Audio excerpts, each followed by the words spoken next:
Greetings, boss. How may I be of assistance today? I'm sure you've heard about what happened at the Opera House. Someone got turned into water right in front of us. Yeah, I've heard. With something that dramatic, I'm sure journalists will milk it for all it's worth. And it'll be all the talk for the next several weeks. It also reminded me, on the day that the incident happened with my father, it was raining outside, and we found some clothes left at the scene. After my partner here put the dots together for me, I feel like we should try to reopen his case. Can you do me a favor and try to recall what happened that night? Let me think. Mr. Callis was feeling pretty upbeat that day. So he was drinking and bantering away with us at the table. After that, he told us that he wanted to go get some fresh air. So we let him go without thinking much of it.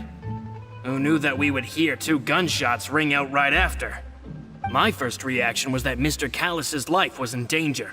So I grabbed my holster and made a mad dash toward the scene. But when I got there, it was already too late. Mr. Callis was standing over a dead body with a gun in his hands. All we could do was look back and forth at each other, not knowing what to say. So you also remember 2 gunshots then? Indeed. The guard said that the first shot didn't hit anyone, while the second killed Jacques. But I've never really bought that explanation. Reason being, Mr. Callis had left his gun on the table. I even made sure to confirm that before running to the scene. But according to the guards, that doesn't mean he couldn't have had other guns on his person. About the clothes left at the scene that you mentioned. Do you think there was a third person there who was turned into water? At least from our perspective, my father had no reason to kill. So he would also have no reason to bring an extra gun with him.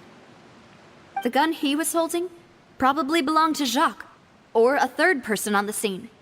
Yeah, that makes a lot of sense. So you're saying Mr. Callis ended up with the gun because he seized it from one of the other guys? But hold on. If that's what had happened, then why didn't he share the truth with any of us? He didn't even want to face the Oratrice machine, and chose instead to prove his honor in a duel. Did he lose all faith in the courts after seeing someone dissolve right in front of his eyes? About that, Malouse told me a thing or two. So, I think I can understand why he committed to the duel. I'll tell you everything once the whole truth has been revealed. I understand. Then, I'll leave Mr. Callis's honor in your hands, boss. And if I may just say one more thing. The whole Callis the Unfaithful epithet has been a thorn in my side since the day it was invented. Many people have laughed at me for still calling him Mr. Callis, even after so many years have passed. But it was Mr. Callis's trust that allowed me to rise through the ranks of Spina di Rosula and live the life I lead today. No matter what others might say, he'll always be the man I respect the most. And he'll always be my boss. Don't worry. I will definitely find the truth. You and all our other comrades at the Spina deserve to know the truth as well.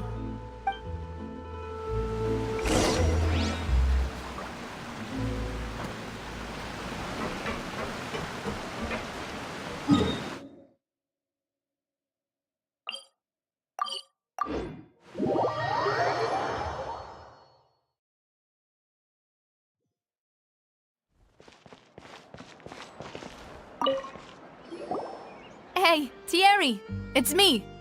Oh, now, what brings you here, Miss Navia? I've heard that you made quite the name for yourself at the Opera House. Oh, so you've caught news of that already. Oh, okay. Hey, I'm also a member of the Guards, you know. The way you make it sound, people would think I was sent off to Poisson because I had done something wrong. Are you sure there isn't a little bit of truth in that? Under normal circumstances, shouldn't you have been called back to the city already? I mean, where I work is really up to me. Let's just say I enjoy the ambiance of Poisson. Callis did a fantastic job running the town, building Spina di Rosula from the ground up and clearing many obstructions in my way. It would be next to impossible for me to find a similarly easy but high-paying job in the city. Anyway, enough chit-chat. Are these two friends of yours? You, here for some formal business? Yes. These two are my partners. What happened at the Opera House made us realize that Linny's case and my father's may be related. We're trying to reinvestigate the details of my father's old case. Ah, I get it. You think there might be more to the case now that we know people can be dissolved into water, right? I was also flabbergasted when I first heard of it. If you want to go through the original files from your father's case, I can help you look for them. That'd be much appreciated. Thank you. Actually, I have another question. Do you have the authority to dispatch Gardamex? Of course. Without them, I couldn't possibly handle Poisson on my own. Why do you ask? We definitely can't use them to forcefully get more evidence for your father's case. Well, you see, just recently, we were attacked by a horde of unnumbered Gardamex in the city. So, if you hypothetically wanted to do something against me, all you would need to do is get rid of the mecha serial numbers and send them after me. Then you think too highly of my abilities. Dispatching mecha is very different from controlling them. If I had to make an analogy, when you order a dish, the chef will make it for you. You can ask the chef to cook, but not to massage your shoulders or carry your baggage. If you try to make unreasonable demands, the chef would just think you're out of your mind and ignore you completely. The same goes for me and my Gardamex. Removing a serial number is also not as easy as you might think. There are a lot of complex steps to it, and it's almost impossible to keep it a secret. So I can promise you, those mecha were definitely private units. They're certainly not cheap. So, whoever their owner is must be super rich, powerful, or both.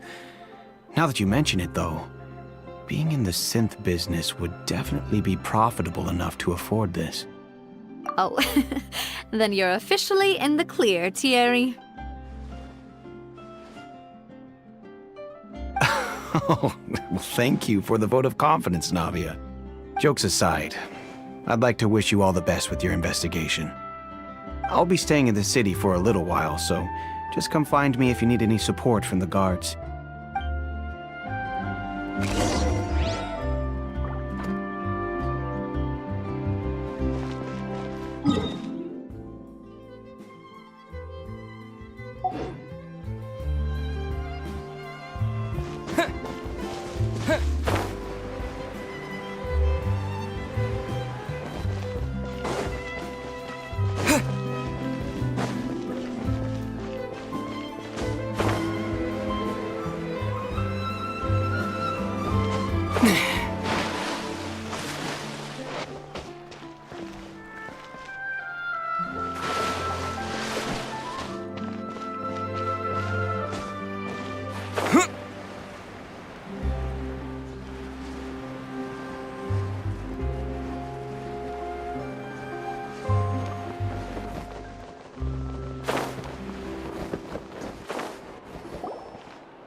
Hello. How may I help you? I'm here to see Marcel. Could you please let him know? You can just say Navia's looking for him. Sure. I will let him know right away.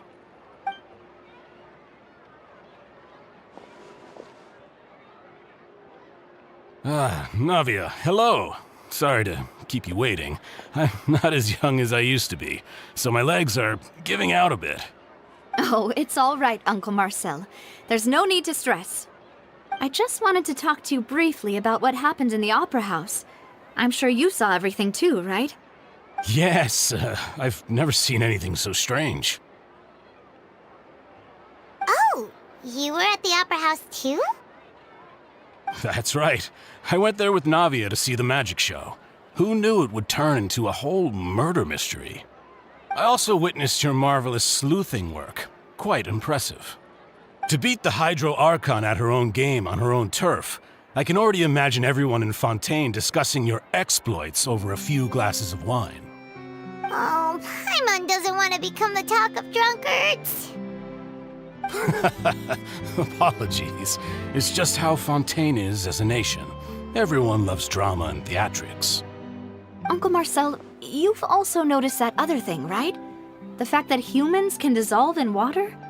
Yes, I was reminded of your father's case right away. Is that what you're investigating now? Exactly. I still don't have much solid proof, but I can sense that the other side has already begun to act. Oh, and what makes you say that? We were attacked on Araneus by some unnumbered Gardamex. And there was also an attempt to get me to drink water from the primordial sea. If not for the vigilance of my partner, I probably wouldn't even be here talking to you right now. Oh, you're giving us too much credit. Wasn't it you who protected us? Alas, it seems things are heating up again. The peace that Callus sought so dearly will soon become a thing of the past. But rest assured, Navia, Poisson will always remain a safe haven for you. If you're scared, you can always return there. If anyone dares to lay their hands on you there, the Confrérie of Cabrières will use its funds to the last Mora to bring them to justice. Thank you, Uncle Marcel. But I don't intend to go into hiding. I'm going to strike while the iron's hot. Do you have any new thoughts on my father's case? About that. Sorry, my age is catching up with me, so it'll take me a while to recall my memory.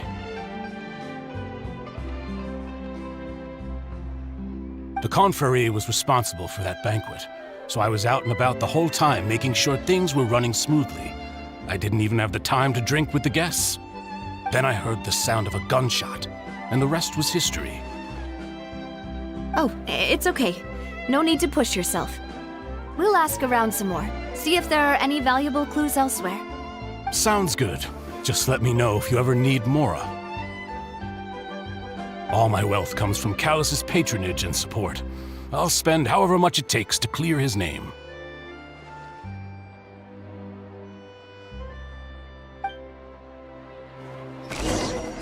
Work. I'll just treat them as new samples.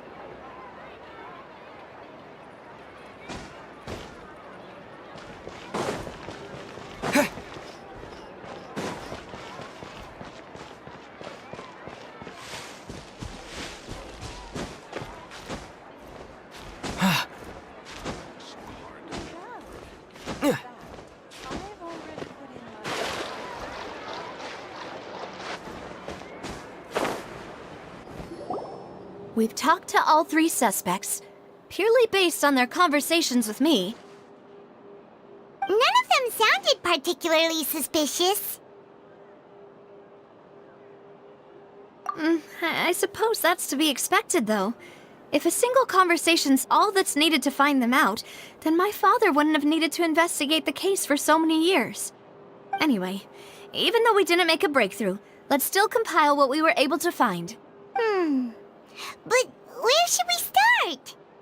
Ah, you're right! Flora mentioned that Callus probably only ended up with the gun because of circumstance. According to Jacques' family members, he already told them that he had been discovered, and that he had no choice before he left home that day. If I had to guess, he probably received an order from the synth boss to kill my father. Had he refused, he and his family's lives would have been forfeit. So, Jacques fired the first shot? Oh? And why is that?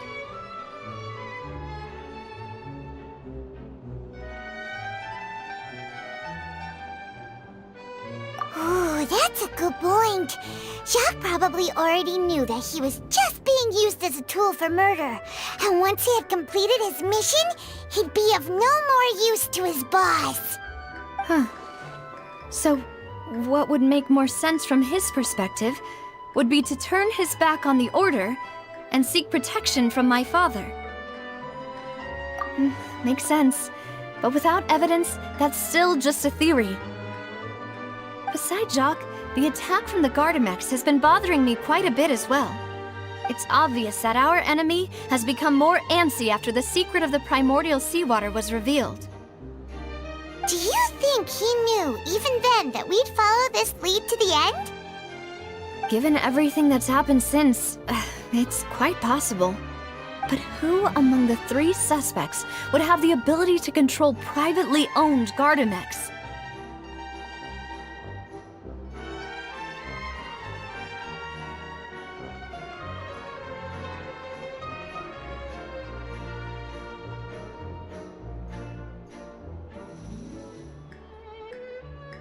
Thierry, you say?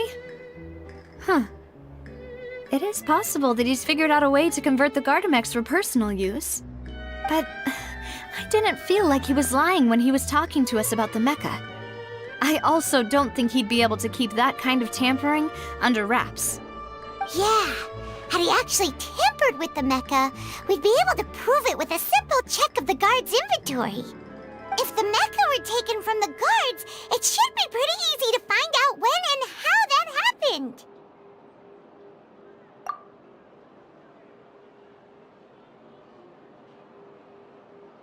Uncle Marcel?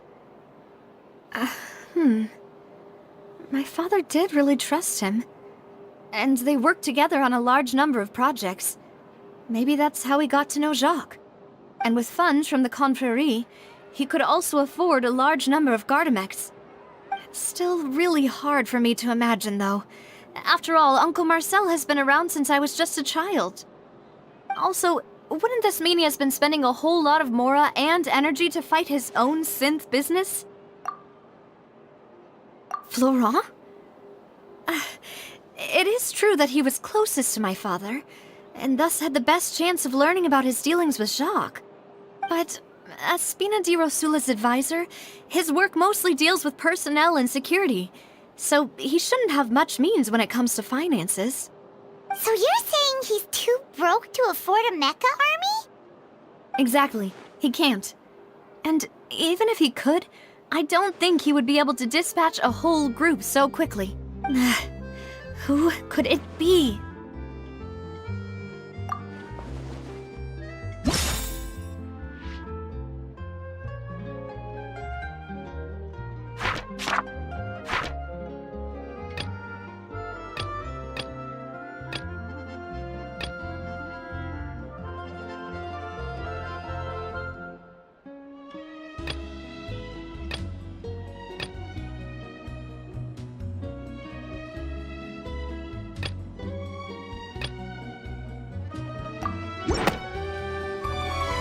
You know, if you think everything through, Uncle Marcel is indeed the most suspicious of them all.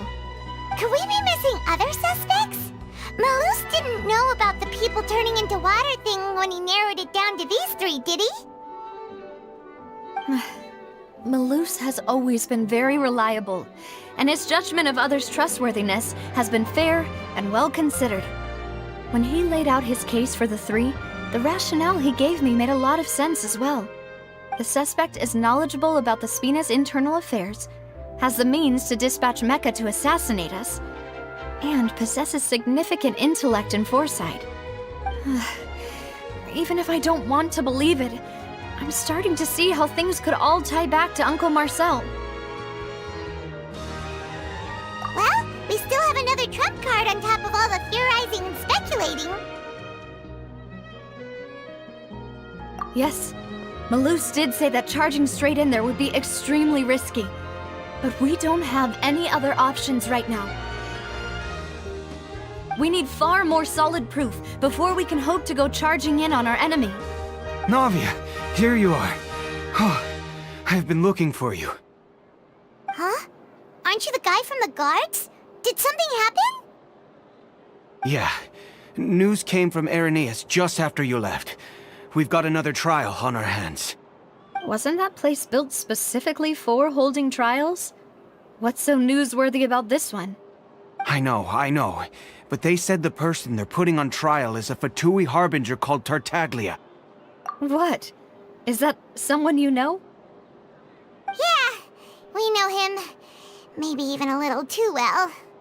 Well, he's been accused of being the true culprit behind the serial disappearances case. It's absurd, don't you think? Wait, how? None of our investigations have had anything to do with him. That's what I thought was strange about it, so I came to tell you the news right away. If the charge against him stands, then it'll be next to impossible to get the guards to support any of our planned investigations. Right, because they'll think they've already found the culprit. Yeah, and it'll be a lot harder then to clear Mr. Callus's name. I understand. Well,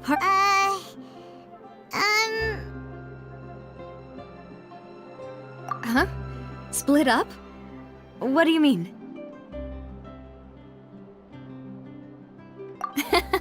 Just as expected of my partner. Since this is a trial about the serial disappearances case, the culprit's attention will be focused on Irenaeus, leaving his home base wide open. You're right. This is our best opportunity. All right then, let's do this.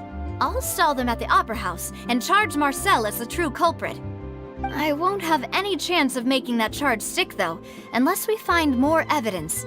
It'll be up to you to make it back in time and hand the decisive evidence to me. We'll help you, just like you helped us in Linny's trial. Demoiselle, please allow us to accompany you. I'm ready.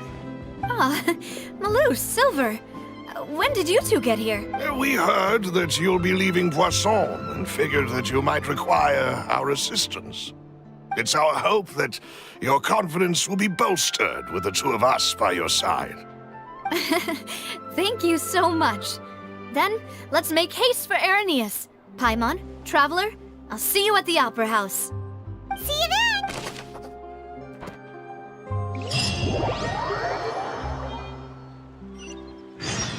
Now that Navia has set out for Irenaeus, we should also get going.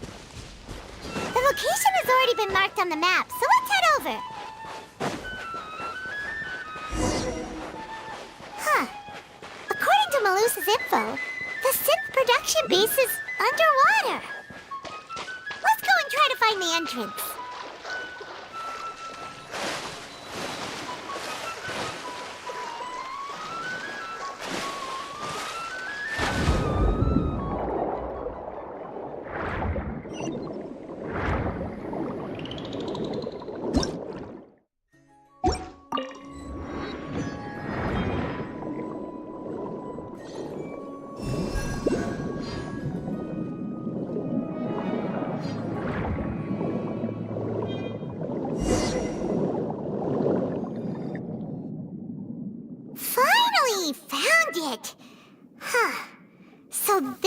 Entrance that leads to the synth production base. It sure doesn't seem out of the ordinary at all. Ah, you're right. An important place like this is bound to have a ton of protective measures and mechanisms. Navia's probably arguing up a storm right now to stall for us.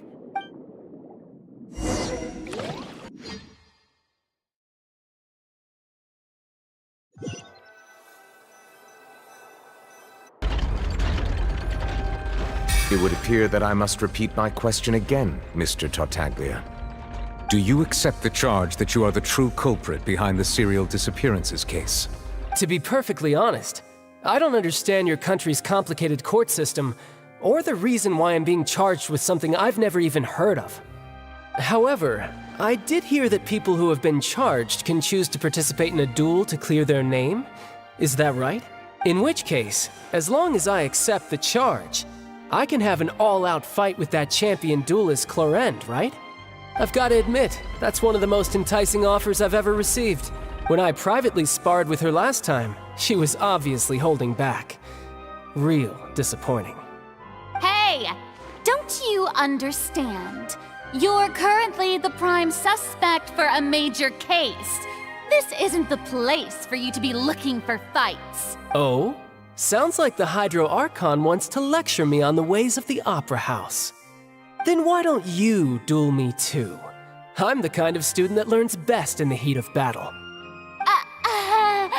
No. That's not what I meant. Alas, it would appear that communication with the defendant is going poorly, and we have made very little progress. In that case, let me explain everything from the very beginning again. The goal of this trial is to determine the culprit behind the serial disappearances case. That case had nothing to do with him! You've got the wrong man! Huh? What's going on? Why is she interjecting again? I told you it couldn't be one of the Fatui Harbingers. Miss Navia, this is the second time you've interrupted the court proceedings. I only tolerated your behavior last time because you were able to provide the court with a key eyewitness. But that was an exception rather than standard court protocol. I can very well charge you with contempt of court for your interjections. Oh, please. Did you ever think I had any respect for this place's pointless theatrics? We can put that discussion aside for now. I'm not here to argue with you. I'm here to charge the true culprit behind the serial disappearances case. And if my charges prove true, then Tartaglia here will be proven innocent by default, correct? Oh, a young lady has charged in and offered to clear my name. How fascinating. Well, I'd gotten half bored to death by all these rules and procedures anyway, so I'll take you up on that offer.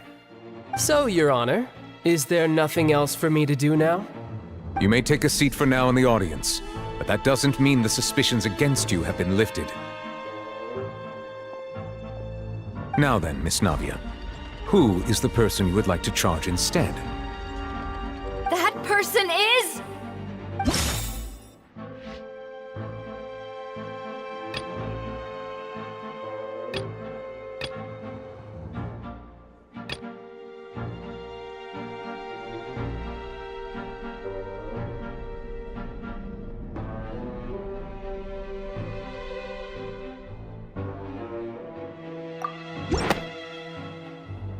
Marcel, the head of Confrérie of Cabrières!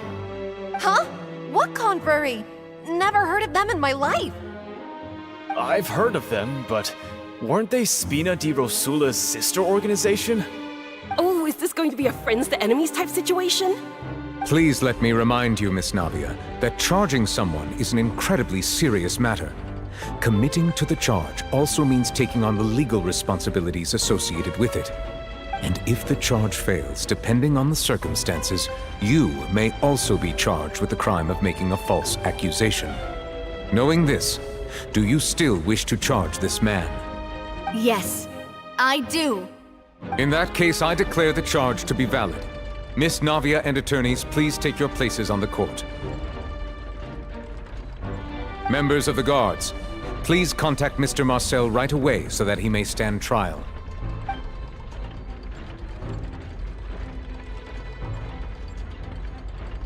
Mr. Marcel, you will not require an attorney. Is that correct? Apologies. It all just happened so quickly. I still haven't figured out what's going on. I think an attorney won't be necessary. This is probably just a misunderstanding between me and Navia. Very well. In that case, since both sides have now arrived, Miss Navia, please present your charges. I would like to take everyone back to 3 years ago, to the case of Callus the Unfaithful. Only through elucidating what really happened in that case can we connect all the dots for the serial disappearances case. Navia, do you really think that I was the one who killed your father? Come on, why would I do that? Callus was my benefactor, and remember both you and I only ran to the scene when we heard the sound of a gun. If that's enough to make me a suspect, wouldn't that make everyone at that banquet a suspect as well? I think there's no point in getting into the specifics right now. The audience doesn't even have the big picture yet. Even I'm struggling to remember some details of that case. Exactly correct, Your Honor. I must refresh everyone's memory about that case before I can explain my charge and reasoning. I see. In which case, I will recount the findings about that case as originally recorded by Maison Gardiennage.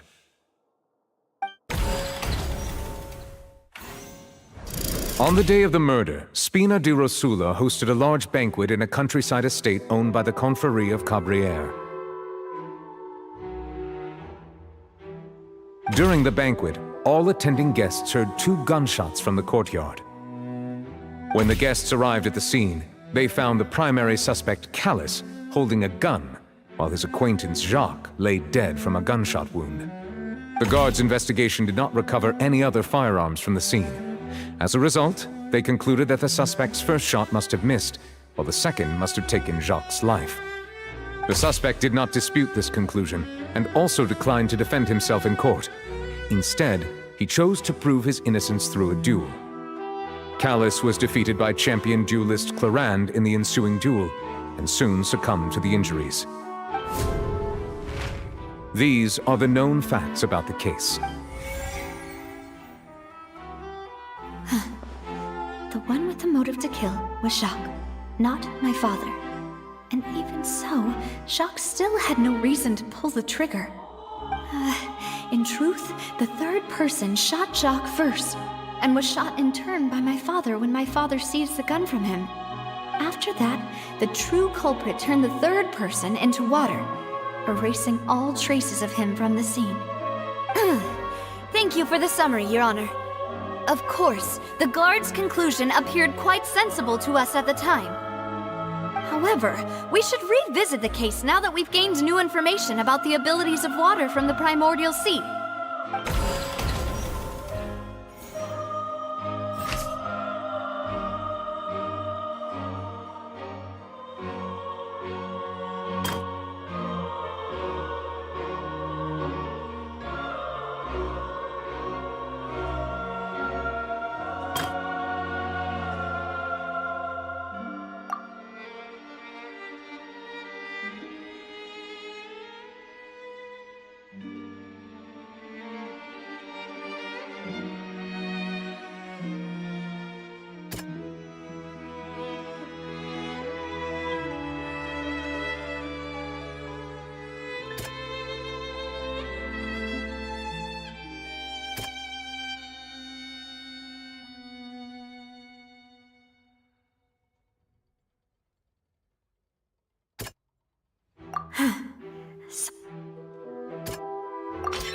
This assassin first shot Jacques, then turned to shoot Callus, only for Callus to wrestle the gun from him and kill him instead.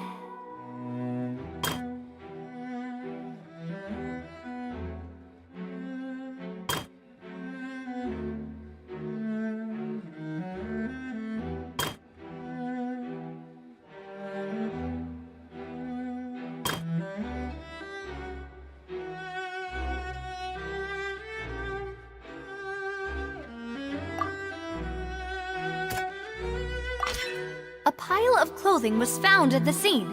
The guards once believed they were used by Jacques as a costume to disguise himself. But now, it is clear that the clothes were proof that there was a third person at the scene, and that they were turned into water after committing the murder. Since it was raining that day, the culprit was confident that they could use the rain to wash away all traces of their dissolved accomplice.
testimony of the victim's family confirms that Jacques had thoughts of assassinating Callus when he set out for the banquet. However, in the end, he reconsidered, and instead shared everything with Callus, hoping to seek the latter's protection. Unfortunately for Jacques, the true culprit had already considered this possibility, and had sent out another assassin.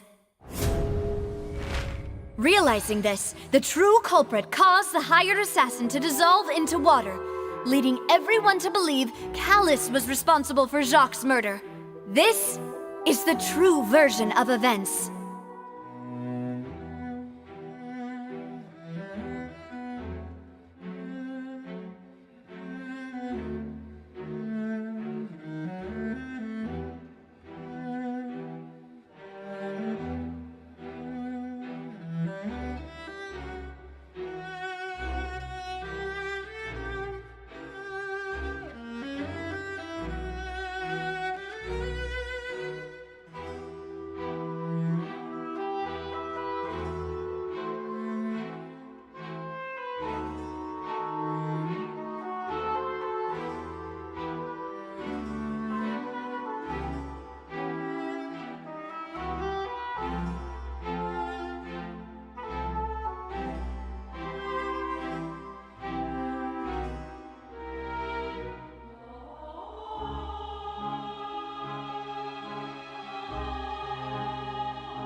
That's what happened.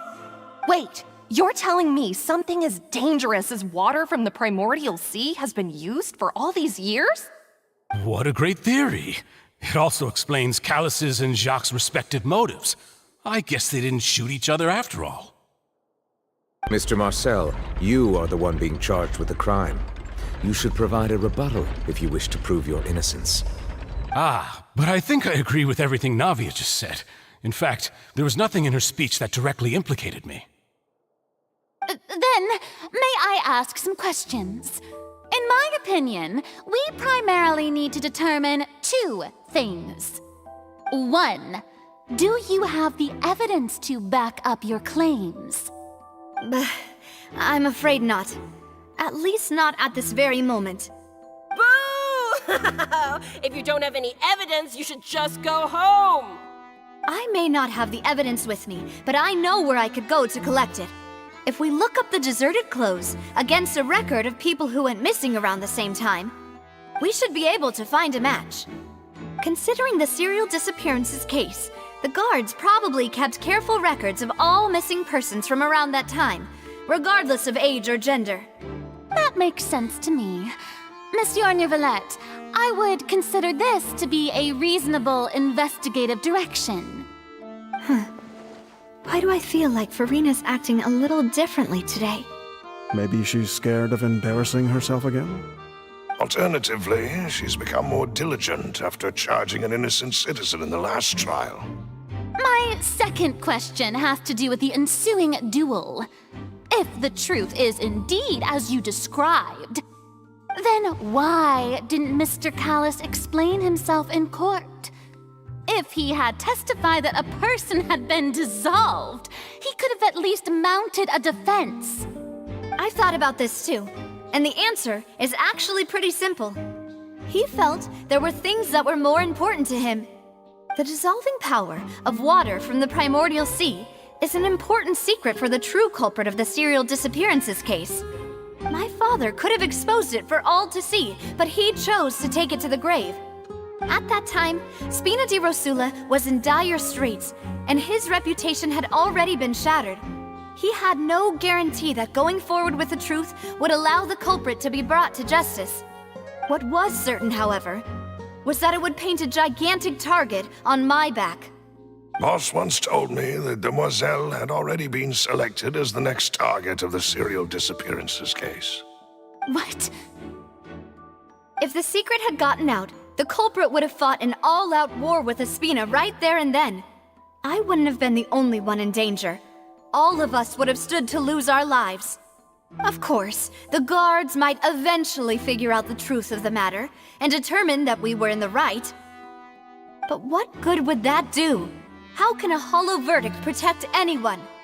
Had this opera house ever given my father any kind of confidence in its brand of justice, Spina di Rosula would have had no reason to exist. But by staying silent, we retained the ability to deter our opponents and continue the stalemate. I was able to become Spina di Rosula's president, which made me harder to target, as well as giving me more time to grow and learn. And once I have figured out the truth and stepped up to the challenge, I will do what this opera house cannot, and restore my father's truth and honor back to him. So, you mean to say, your father intended to die in the duelist's ring? That's right. Do you have any proof? Of course. All you need is to ask his opponent, Clarand. I don't need your apology, your guilt, or your support from the shadows. You don't have to do anything for my sake. But since he entrusted his will to you, Clarand, you should tell us the truth about his sacrifice. So, during the duel, did you believe that Callus was intending to die? Yes, I did. As a champion duelist, I've fought many battles and taken a countless number of dishonored lives. In my line of work, I've seen all kinds of people give their all for the faintest hope to continue living. Some were determined, others passionate, and some even manic and twisted. Just one look and I can tell if a duelist is hoping to live or if they're looking to die. I hereby swear on my name and honor as a champion duelist that Mr. Callus never intended to leave the ring alive. Since that's your testimony, I have no more questions. It appears there really are good grounds to reopen this case. I concur. However, Miss Navia, you still have not explained the link between your father's case and the serial disappearances case. Right? What she said was fascinating, but kind of beside the point. Wait, weren't they just talking about the serial disappearances case? Of course, Your Honor. The two cases are connected via a matter of timing. In my father's case, the culprit intended to kill both Jacques and Callus. As a result, they planned to act after hearing 2 gunshots. And at the end of Linny's trial, the culprit also only dissolved the victim in front of everyone because they realized they were at risk of being identified. The culprit could only time their actions so precisely if they were already at the scene. Coincidentally, Marcel attended both the banquet and the trial. So that's why you suspected me. Even after hearing your reasoning, I still can't help but find it a little preposterous. I'm used to it, though. You've always been an impulsive and sentimental child, Navia. It's one of your most endearing traits. No need to appeal to pathos. I won't try to refute your points one by one, but even if everything you just said was true, can you prove that I was the only person present at both events? On top of that, does a person have to be physically present to control the timing?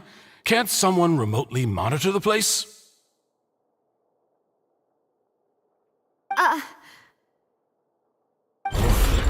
Know what she can say to that. I know that even with that, you might still think you can reduce the list of suspects with some further investigations until I'm the only one left on the list. Alas, who won't feel at least a little hurt by an accusation of murder from a girl you see as your own daughter? But if I were to dismiss this completely, you'd also think I'm not being considerate of your feelings. Ah well, let Uncle Marcel teach you another lesson. Do you know what the biggest flaw in your reasoning is? I suppose you're gonna tell me anyways. It's timing again. I'm a businessman by trade. From that standpoint, there's no reason for me to kidnap young women. It's a high-risk action with nothing to gain. In addition, I left my home in Snezhnaya when I was young to come to Poisson and work in some trade. My business only thrived when I received Callus's patronage. But the disappearances began before I ever stepped foot in Fontaine. I do apologize, demoiselle. This was my mistake. No, it's not your fault. I'm sure he had come prepared. Is there anything else you'd like to say? Would you like to check the date of my first business license against the first known case of the serial disappearances? You can also take a look at my border entry records, or ask my friends and family when I left Snezhnaya for the first time. Could those records and testimonies do something to appease the unspeakable anguish in your heart? Seems like she got the wrong guy. At this rate, Navia will be convicted for falsely accusing him. I think you've done a superb job of dissecting your father's feelings as he neared the end of his life. But aren't you going against all of his wishes and expectations right now? He wished for you to become more rational, collected, and conscientious, instead of dwelling only on your own feelings. Once you've learned to be more considerate of others' feelings, and to stop rushing headlong into things, you'd have met most of his expectations. This isn't just about me, and it never has been. The biggest difference between me and the rest of the victims is that I still have the ability to search for the truth, while that same agency has long been taken from them. The people whose families were destroyed by synth abuse, the people who lost their loved ones to the serial disappearances, and the people who suffered tragic ends due to their sense of justice. Many people's images are flashing before my eyes. I'm sure some are coming to those of you in the audience as well. And whose image do you see, Marcel? Is it a man named Vacher? Oh, so you do know that name. I'm merely surprised you'd suddenly say the name of someone I've never even heard of. I was waiting for you to say that.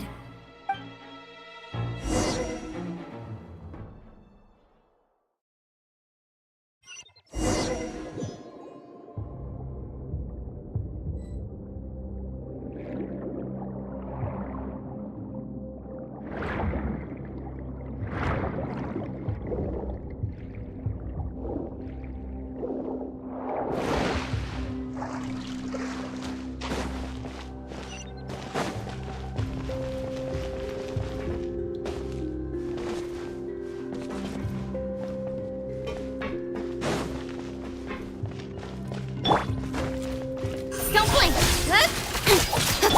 I'll protect us. Go!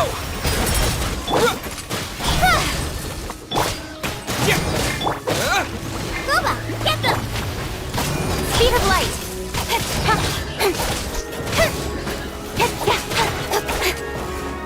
Don't blink!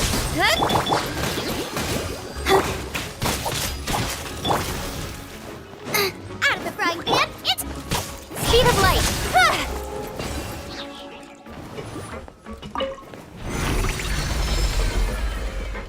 Whoa! The floor is going up!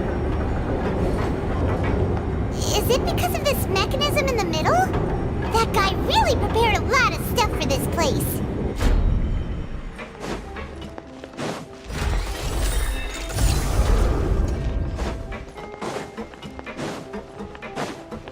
Paimon thinks we need to go up, but Paimon doesn't see a way.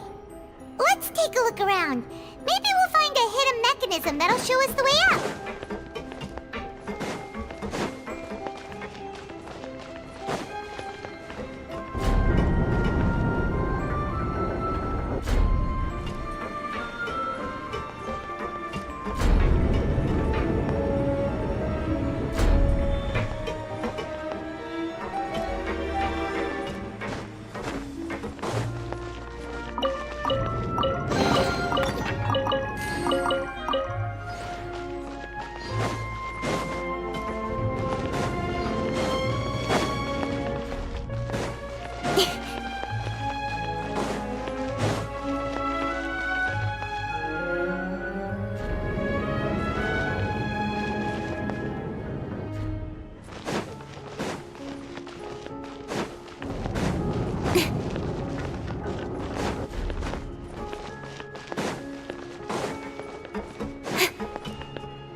is rising. Now we can swim to the top. But this is still a ways away from where we need to go.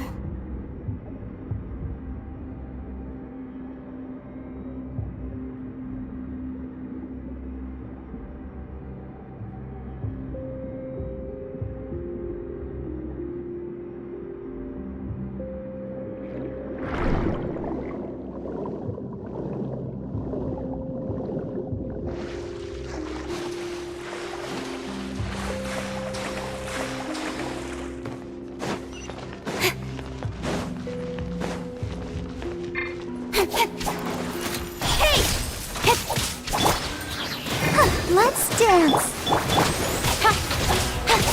Don't blink.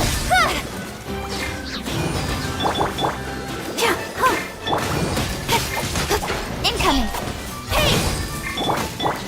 Water jet! Speed of light.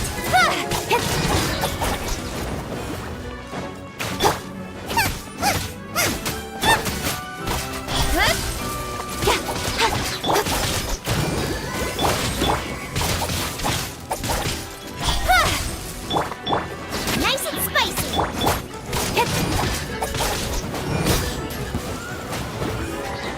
Cut to the chase. You're toast. Incoming.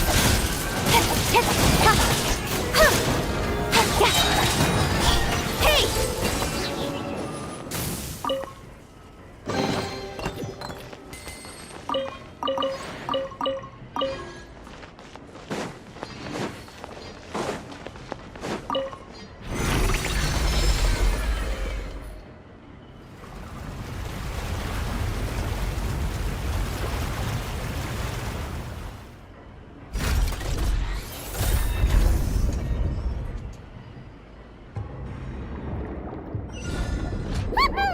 Now the path is clear! Let's go!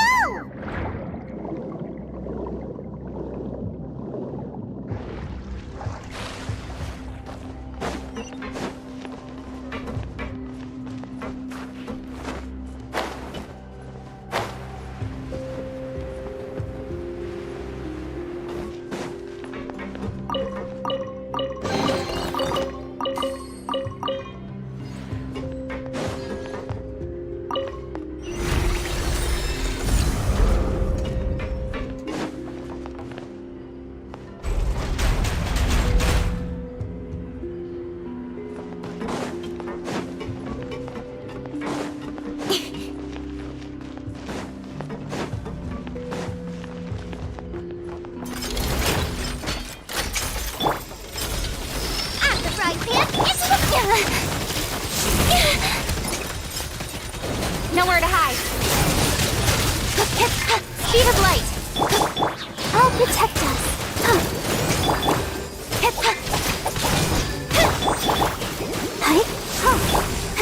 Incoming.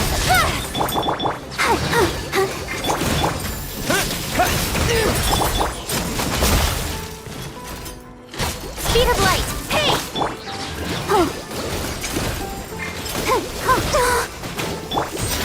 Incoming.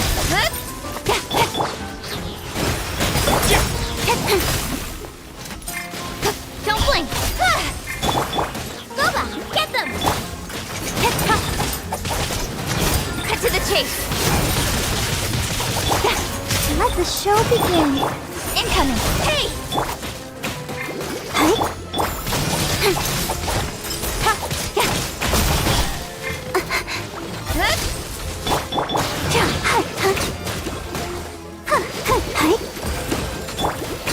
Speed of light.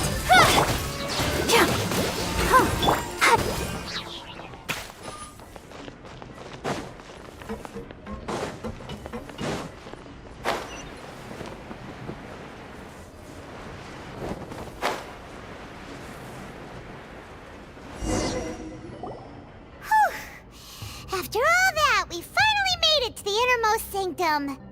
Though, as expected, the mastermind isn't here. That's right. Then let's hurry up and find some evidence so we can get back to the Opera House and help Navia!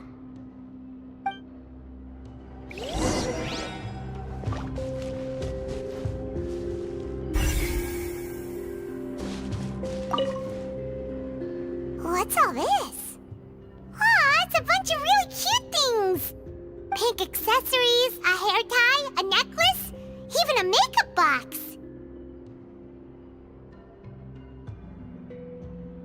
Oh, Paimon sees it too, but why are all these cute things labeled with different girls' names? Huh? You mean the girls from the serial disappearances? They were brought here? And then they were turned into water. And all the boxes of things, these names. That means... Oh, this is terrible!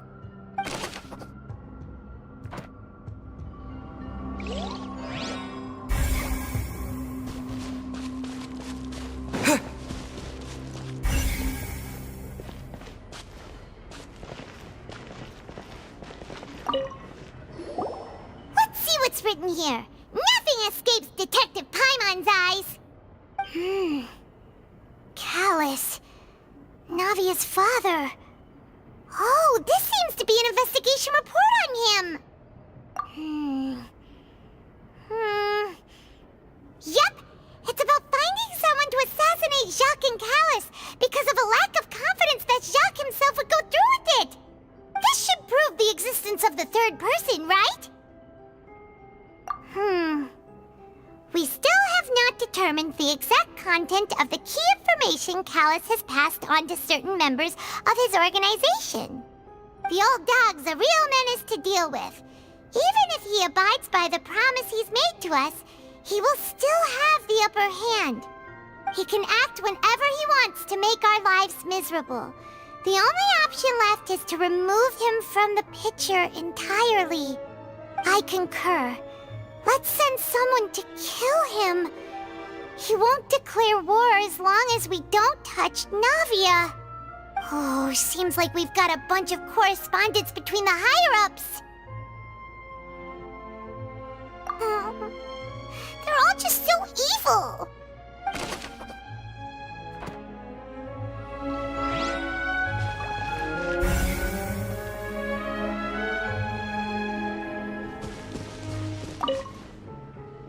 Oh, look! There's an important-looking basin over here, and it's full of water. That means this is where they make all the synth, and that special water is the main ingredient. If you dilute it with normal water, you'll get synth, but the pure stuff can dissolve a human.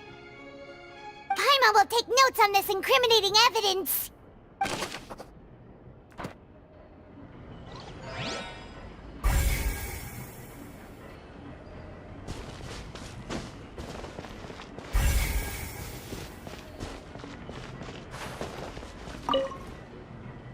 What's this over here? Looks like some kind of place for research. Experiment number 16 aims to verify Jacob Ingold's research conclusions on the primordial sea and use his theory as a foundation to achieve a breakthrough. The experiment was a failure. No individual managed to resurface from the water from the primordial sea. Female specimens 22, 23, and 24 were dissolved.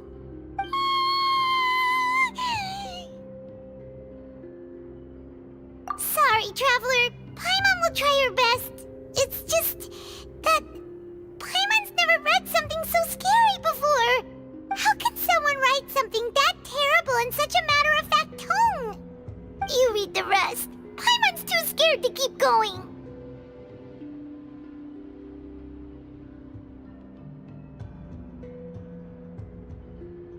So that's why he did all of these experiments. Wait, did he really think he'd be able to find a way just by dissolving people over and over? That's just insane! Huh? Isn't that the name you heard by the fountain? Paimon thought he was an eyewitness in the serial disappearances case. Ah, you mean Vache is the one who did all of these... experiments?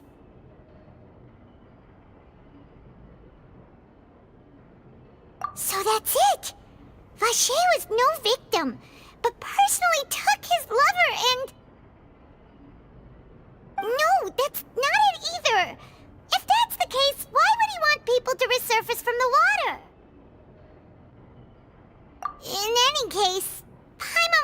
fell down.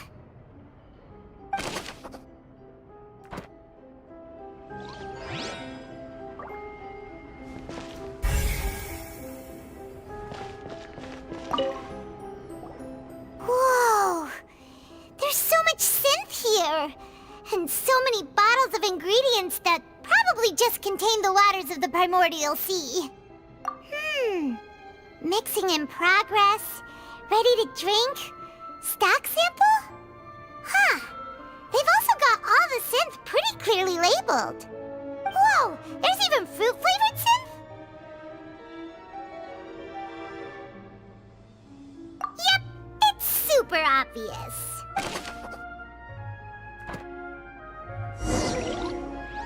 We've looked at almost everything here, and it seems like our theories were spot on. But... yeah, we haven't found anything that reveals his true identity. No wonder even Nervalette wasn't able to find anything. Whoever it is probably destroyed everything to do with that name a long time ago. That way, even if we bring all this back to the opera, we won't be able to identify the true culprit. Sure thing. Paimon won't admit defeat to this guy either.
We'll find something for sure.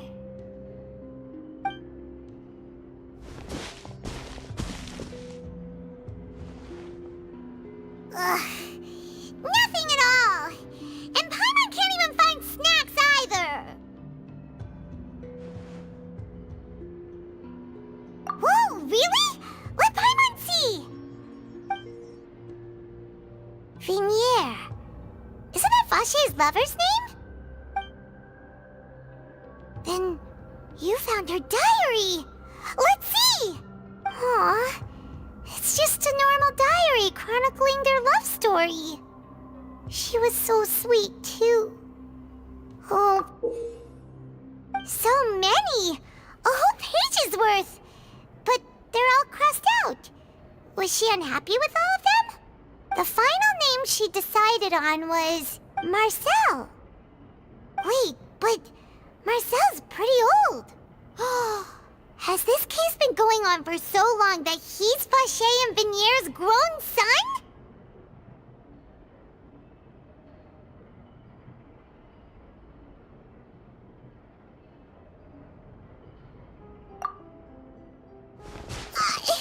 Hey! Paimon still hasn't figured it out yet.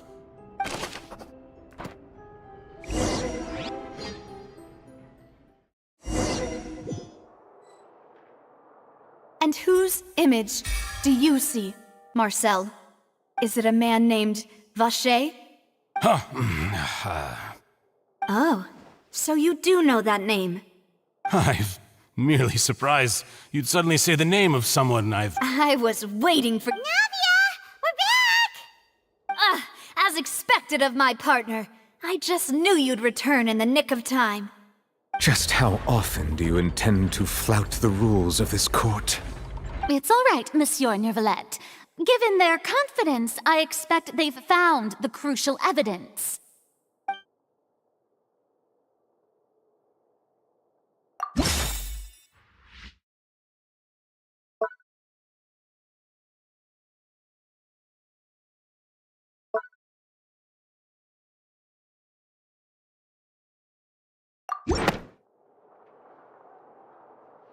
But the truth of it, Marcel, is that you've always been Vacher. Huh?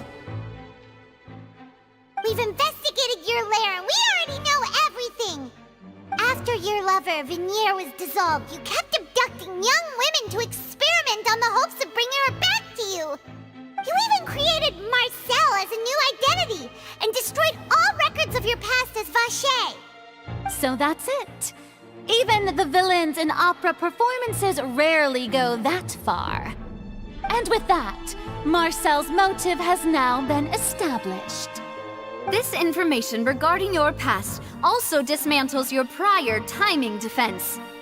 Well, Marcel, do you know where you went wrong? You fixated your gaze on the lover that passed away, instead of paying attention to the living people around you. So, you never noticed how we changed, or how we grew as individuals. You also never understood Boss's real expectations for his daughter. Or our determination to see things through. Your determination. Mr. Marcel, please speak up now if you would like to defend yourself. Otherwise, the trial will move on to the next stage. Do you really think I wanted to do any of this? Pay attention to you? What for? Have you ever paid attention to me? Ever empathized with my pain? Ever known how it feels to watch the love of your life dissolve right in front of your eyes? No one helped me. No one even believed me. All those decades ago, even the officers from the Maison Gardiennage were laughing at me. They said there's no way a human being can turn into water. So I must have gone mad from grief. Vinier's death was brushed away by all of you as if it didn't matter at all. Well, now you know, don't you? Ha! Well, it's too late now. All those who were dissolved are gone forever. You only have yourselves to blame. You set up this ornate opera house in pursuit of your so-called justice, your beloved drama, while turning a blind eye to the suffering of the people. Vinier is dead. We promised each other that we would always be together. Wherever she goes, I will follow. But I'm not from this blasted place, so I can't be dissolved, no matter what I do. Hey, is that water from the primordial sea that he's drinking? I can't dissolve! Can't dissolve! Can't dissolve! Do you all see? I can't go, I can't follow. So if I can't go where she is, what choice do I have but to try to bring her back? I did all of that, and in the end, that accursed Callus still got the better of me. I spent my entire life living on pins and needles, only to get stabbed by his idiot daughter at the very end. The suspect is exhibiting signs of mental distress. Guards, please restrain him. Don't touch me! Don't anybody come near me! I still need to save Vinier. A promise. We made a promise. Vinier. Vinier! Please, Vinier. Don't think badly of me. All I want to do is fulfill our promise. At this point, the verdict of this trial is clear. With Mr. Marcel's conviction, the charges against Mr. Tartaglia no longer have any basis. Fine by me. I was in a bad mood, but after a show like that, I'm actually feeling pretty good. Traveler, please submit all the evidence you have collected to the guards, so that I might review and summarize the truth behind the serial disappearances case. The man now known as Marcel was originally named Vacher and worked as an adventurer with his partner and lover Vinier. During an underwater expedition, Vinier accidentally came into contact with water from the primordial sea and was dissolved in front of Vacher as a result. Vacher learned of the primordial water's existence through the work of others and began to kidnap young women for research, with the goal of discovering a method to restore Vinier back to life. To cover his tracks, he invented the new alias of Marcel and began to operate a business in Poisson. During the course of his research, Vacher discovered that a diluted concoction of water from the primordial sea can induce feelings of euphoria, and began to manufacture and market synth. However, as he accumulated wealth to fund his continued research and expanded the scope, he came into conflict with Spina di Rosula. After exchanging blows with Spina di Rosula for many years, Vacher decided to assassinate their president Callus at a banquet. Although the assassination did not go as Vacher expected, he was able to turn Callus into the murder suspect by dissolving the assassin he sent to the scene. And just recently, Vacher attempted to frame Linny as the culprit of the serial disappearances case, using a similar method. However, his attempt to frame Linny failed, and the power of water from the primordial sea became public knowledge. This case also exposed enough of Vacher's machinations that he was eventually successfully charged in court. Thus concludes the enigmatic history of the serial disappearances case, with the truth revealed to all.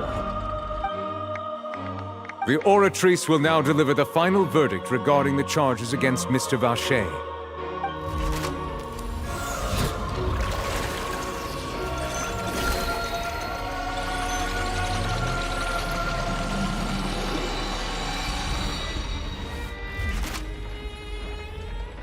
According to the judgment of the Oratrice Mécanique d'Analyse Cardinale, Mr. Vacher is guilty. Guards! Take Vacher away. Good. It's what he deserves. With that, the serial disappearances case is over now. We really just witnessed history. Who would have thought the true culprit would be such a polite and well-spoken guy? Yippee! We helped Navia bring the bad guy to justice! He's hurt so many innocent people and now he's finally getting what he deserves! Huh? Are you okay? Demoiselle, you were absolutely brilliant. The day our late boss had always hoped for has finally come. You can rest easy now, knowing justice has been served. Yeah. It's finally over. It's all thanks to you guys. And my partner. See, Papa? Spina di Rosula's still doing well with me at the helm. Well now, hasn't this been a most delicious piece of drama? The villain has been caught, justice has been served, past wrongs have been righted, and it's a big ol' happy ending. Since it's been such a great show, I'll just let the false accusations against me slide. Either way, I've still got some business to attend to, so if you'll excuse me... Please wait just one moment, Mr. Tartaglia. What now? None of this has anything to do with me. According to court protocol, since this trial was initiated due to a charge against you, a verdict must also be made regarding the initial charge before the trial can conclude. Oh, come on. Is this really necessary? Haven't you already caught the real criminal? Isn't it time for side characters like me to exit stage left? Please respect the laws of Fontaine. This has always been the rule. All right, but this sure is a lot of hassle. All I need to do is stand over there, right? Let's just get this over with. Through evidence presented in the public trial that was just held, it has been established that Mr. Tartaglia has no direct connection to the serial disappearances case. The guilty party has been identified, and thus it is logical to suppose Mr. Tartaglia is innocent of the charges. We now turn to the Oratrice Mécanique d'Analyse Cardinale to render the final verdict on the charges.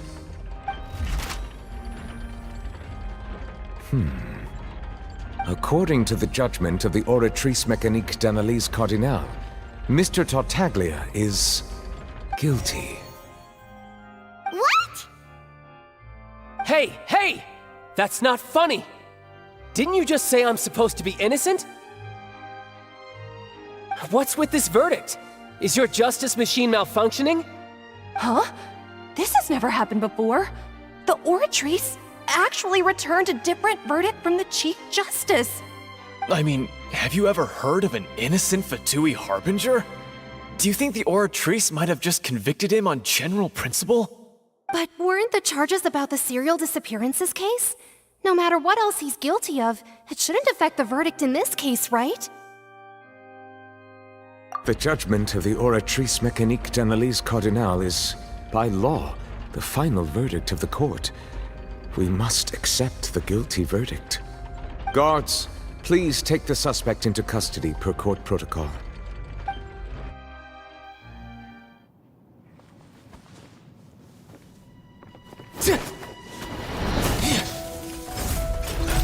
So this is how justice is done in Fontaine. What a joke. You've got your rules. Well, I've got mine too!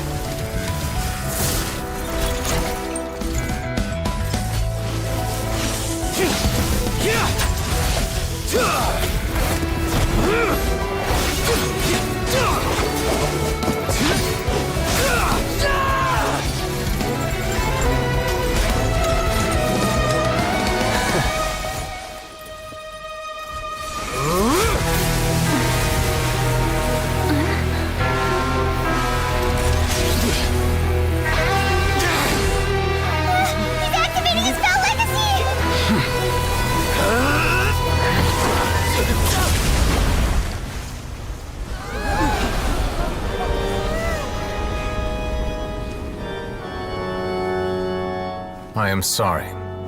If you have been wronged, we will find the truth. But the rules of the court must be upheld.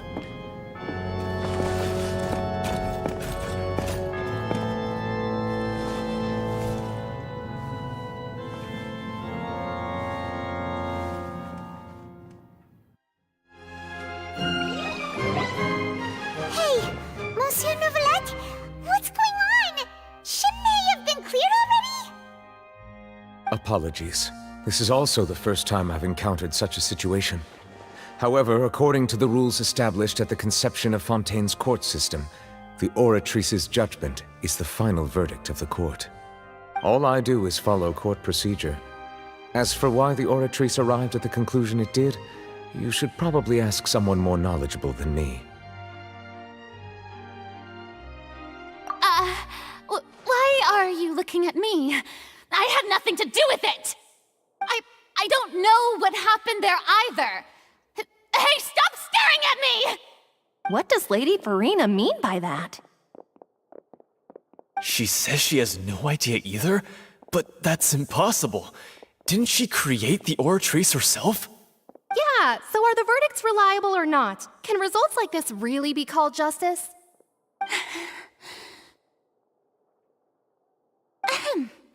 My dearest citizens, did you really think we'd allow an incorrect verdict to be handed out in this court? Did you really believe that the judgment could be mistaken or be the result of some sort of random mishap? Don't tell me you thought even I had been blindsided by the Oratrice's result. But the way she looked just now, it was pretty obvious she had no idea what was going on. However, given the state of things, I shall give you an explanation. Everything that just took place, including my supposed shock and bafflement, was a part of an elaborate performance, with every action meant to stir up drama and excitement. And, of course, for every performance, there is a script. Everything has unfolded exactly as I expected from the very beginning. As the embodiment of the very concept of justice, the Oratrice shall never render an arbitrary judgment! If you thought Child had nothing to do with the serial disappearances case, it is only because you've been blinded by the superficial appearance of innocence. Everything he's done, not to mention the danger he poses, are beyond ordinary comprehension and completely unforgivable! All shall be revealed in time. You will come to understand my noble intentions as well as the absolute correctness of the oratrice's verdict.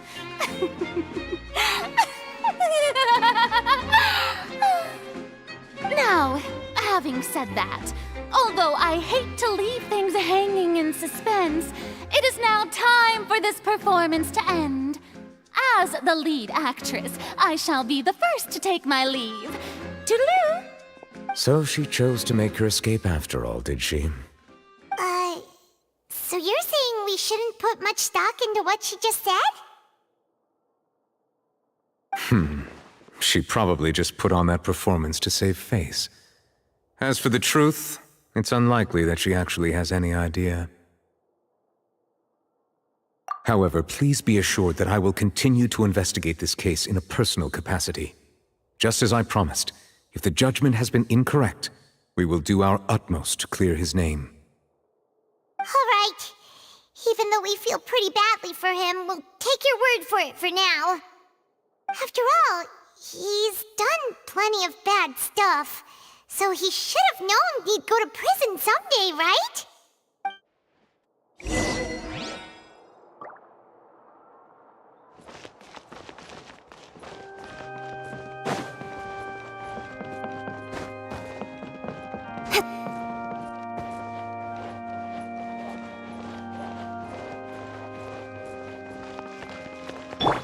Let's dance.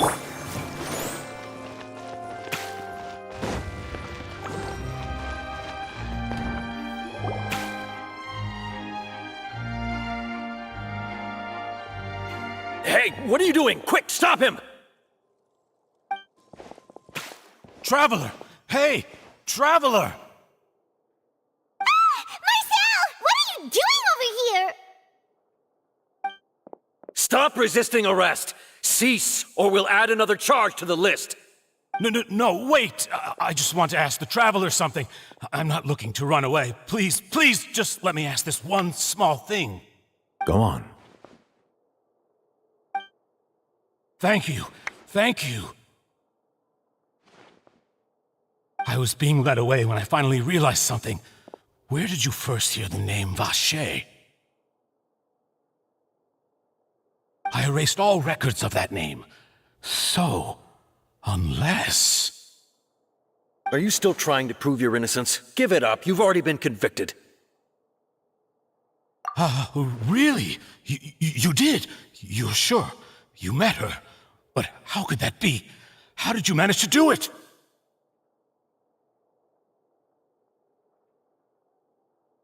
The Fountain of Lucine?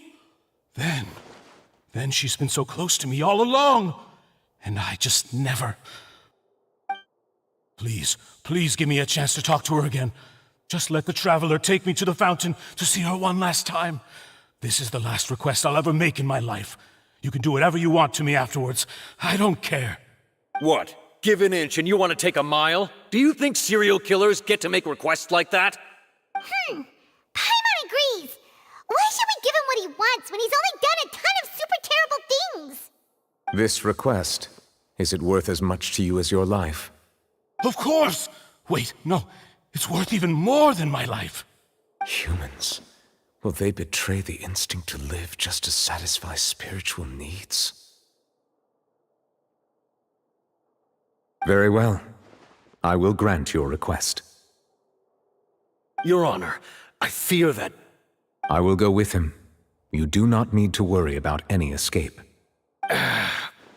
In that case, I shall leave him in your most capable hands, Chief Justice. Thank you, Your Honor.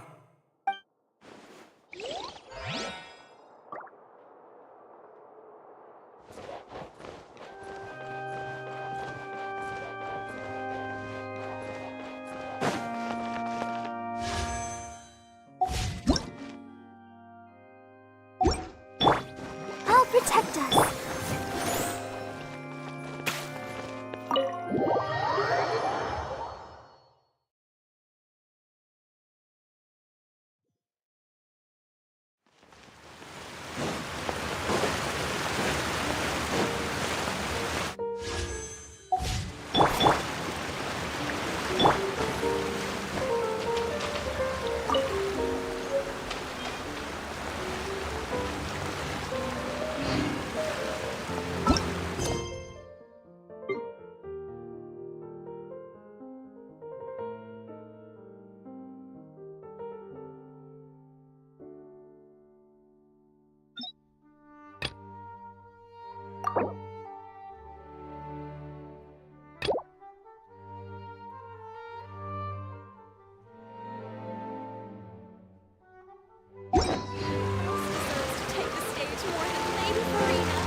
adventuring, as in business, you always have to seize the opportunity while it's...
Is this the place?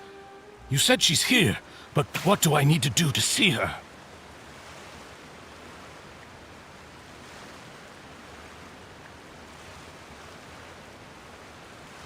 Yeah, and even Paimon could hear her after drinking that thing.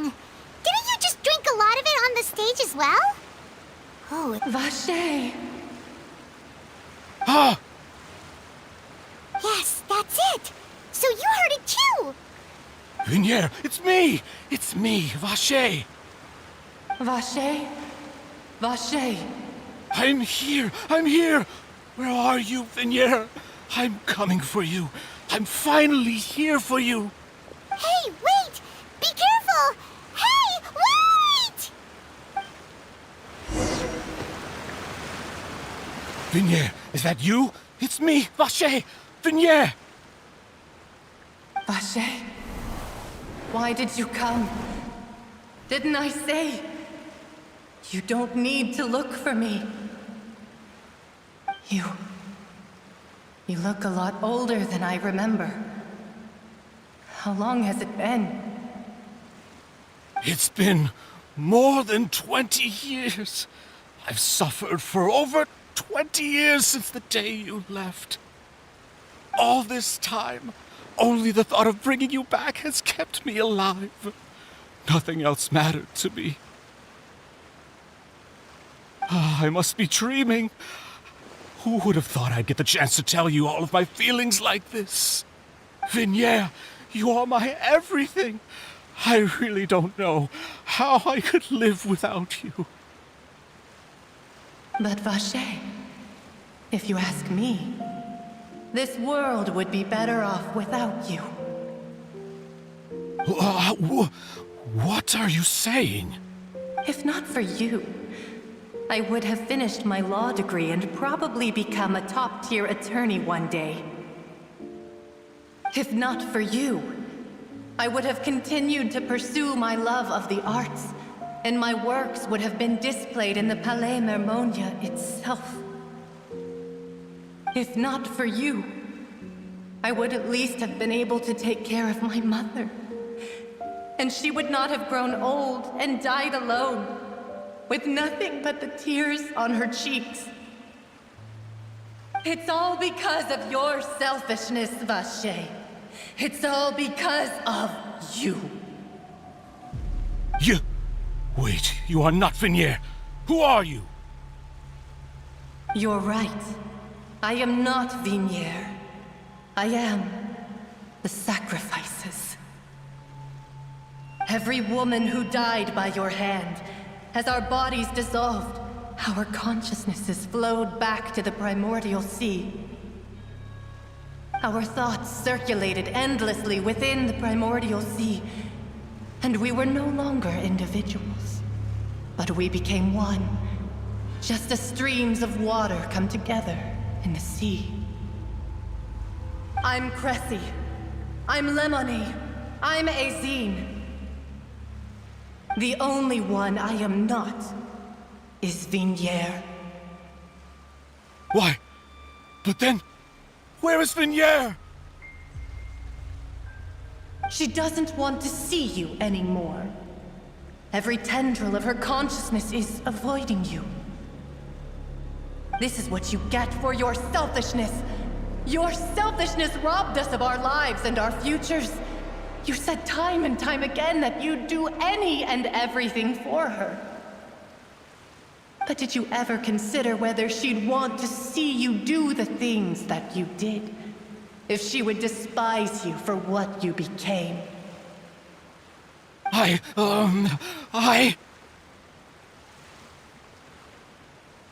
You are a liar, a heartless murderer, and a cowardly narcissist. The only thing you are not is Vigniere's beloved. From the moment your first victim died and her consciousness merged with Vigniere's, she has had nothing but pure hatred for you.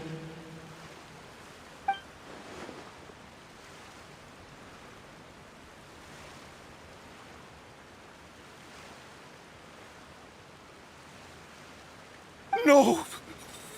Yeah! She can't hate me. Let me see her, please! Have mercy! You still don't understand. When I said don't look for me, that came from the real Vigniere. She really doesn't want to see you anymore.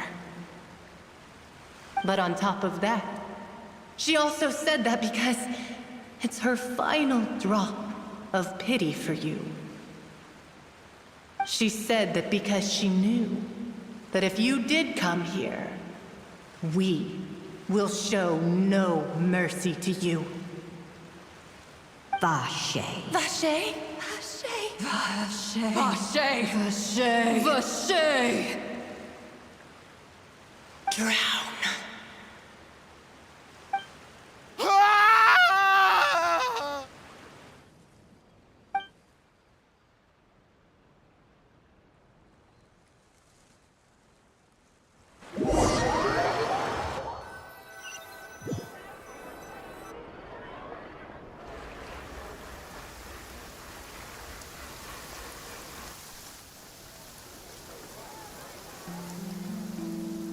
Finally, we have some time to do shopping.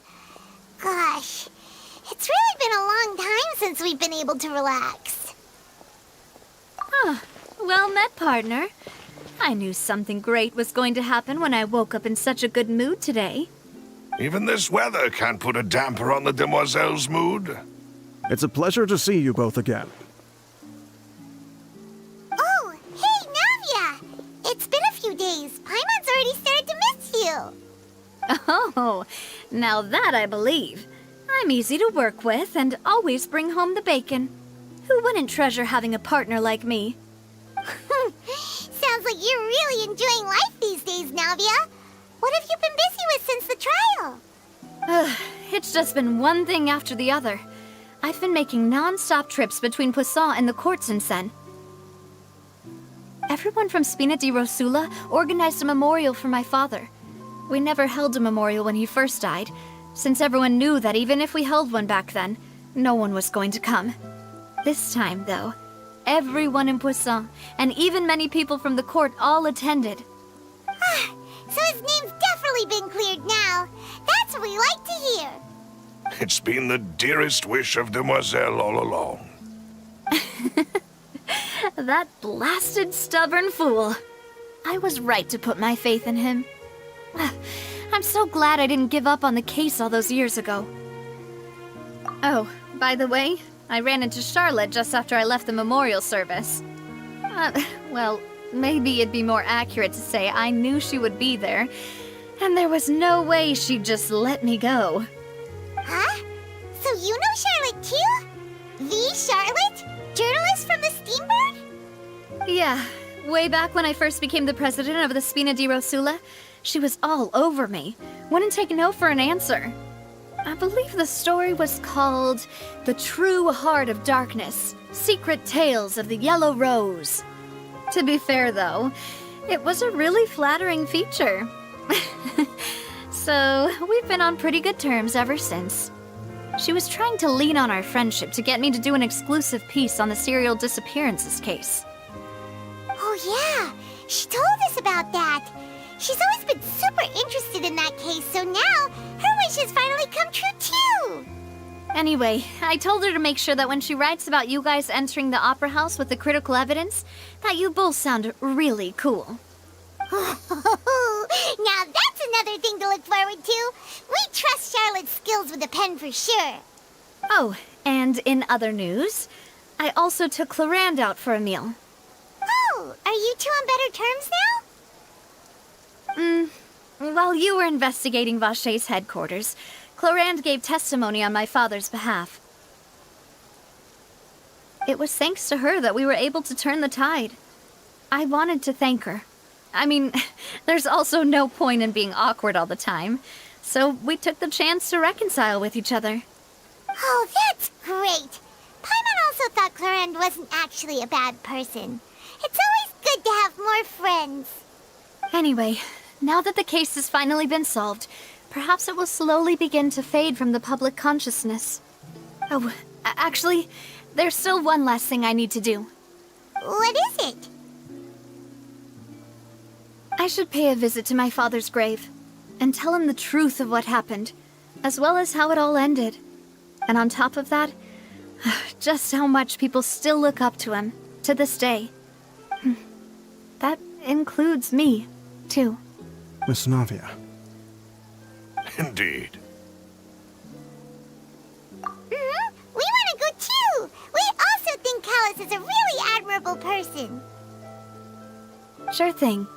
I'd like you two to share the moment with me. After all, without you, there might not have been such a positive ending. And in that case, everyone, let's be off.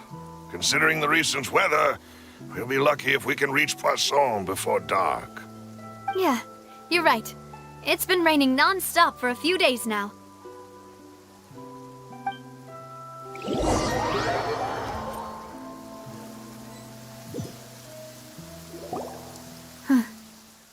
This is where my father's grave is.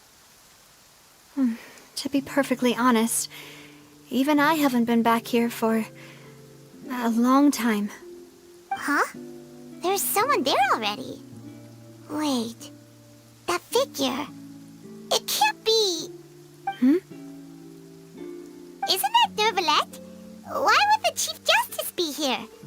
Huh? Navia?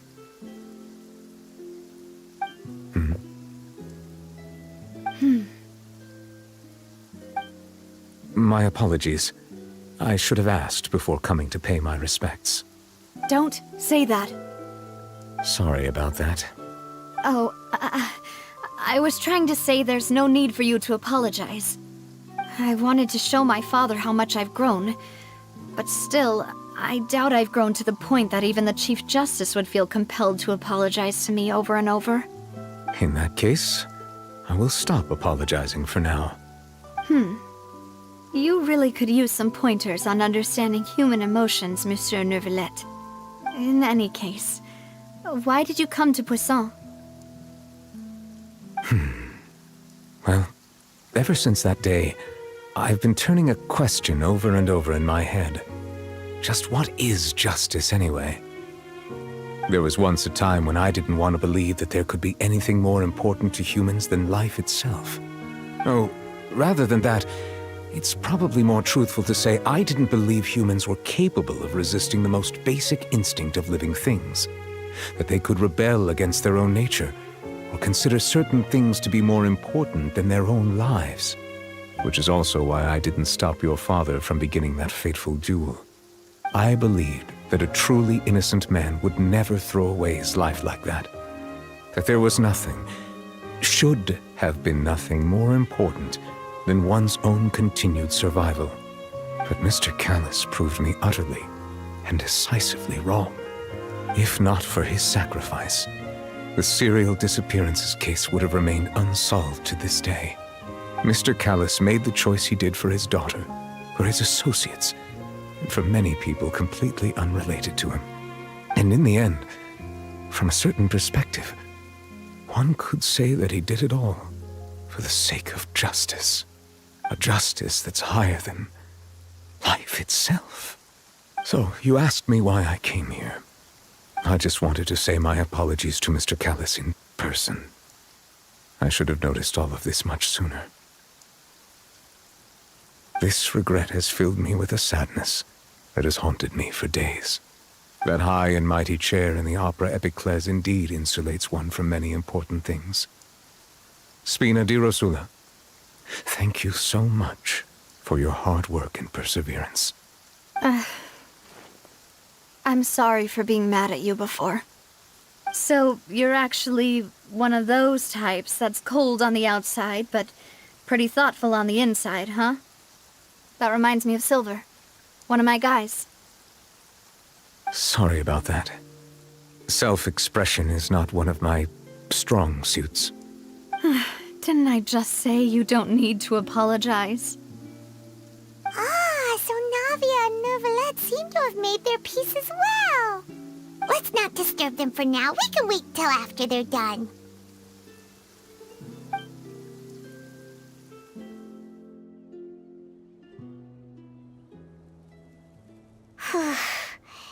Paimon's never paid respects at someone's grave before. Did Paimon do anything rude there? Huh? Oh, Paimon didn't know that was a thing. But Paimon doesn't know what she would do if she can't fly. Oh no. Paimon hopes Miss Navia won't be too mad. Anyway, Neuvillette is still standing around there. It's not often that we can catch him alone like this, so why don't we go talk to him for a bit? If we can't talk to Lady Farina, we can at least talk to him, right?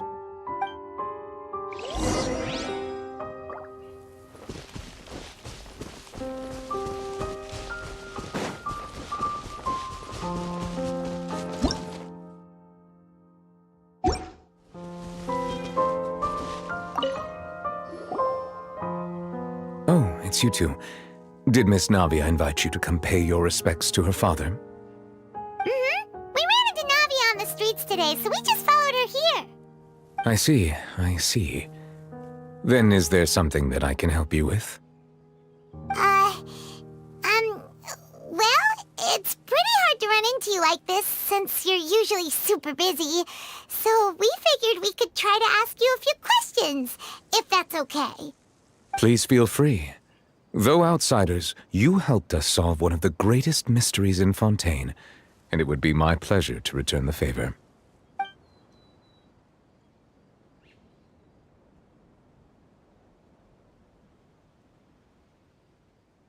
Your sibling?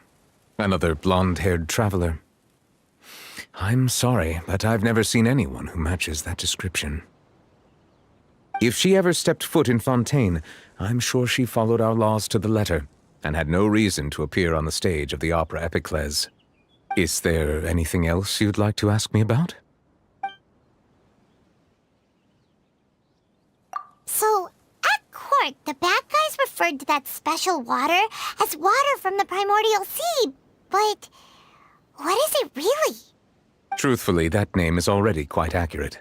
I can only surmise that Vacher and his ilk only learned of its nature and existence after extensive research. There used to be a special sea on the surface of this planet. The nature of its seawater was rather different from that of the sea we know today. Most of Tevat's life forms were first born in that special sea. You could say it nurtured much of the life on this planet. Huh. So it really was where everything began. It makes sense to call it primordial then. But today, the primordial sea no longer exists on the planet's surface. What Vacher discovered must have been some kind of special case, or a remnant from a truly ancient age. Huh. So that's how it is. Oh, you really know everything, Monsieur Neuvillette. But if that's the case, then why would people, at least people from Fontaine, dissolve in that kind of water? Indeed. Why would the primordial sea, which was known to engender and nurture life, suddenly reverse itself and devour life instead? To be frank, that also doesn't match my understanding of this world and its laws. There must still be some unknown secrets around the people of this land. Is there anything else you'd like to ask me about?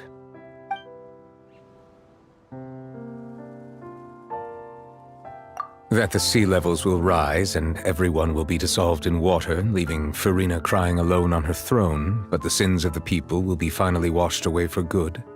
Does that appropriately summarize the version you've heard? That's right! It was Linny that told us back then. And that about covers all the main points. Yes, up to the present, I think we reached a point where we have no choice but to confront this prophecy directly.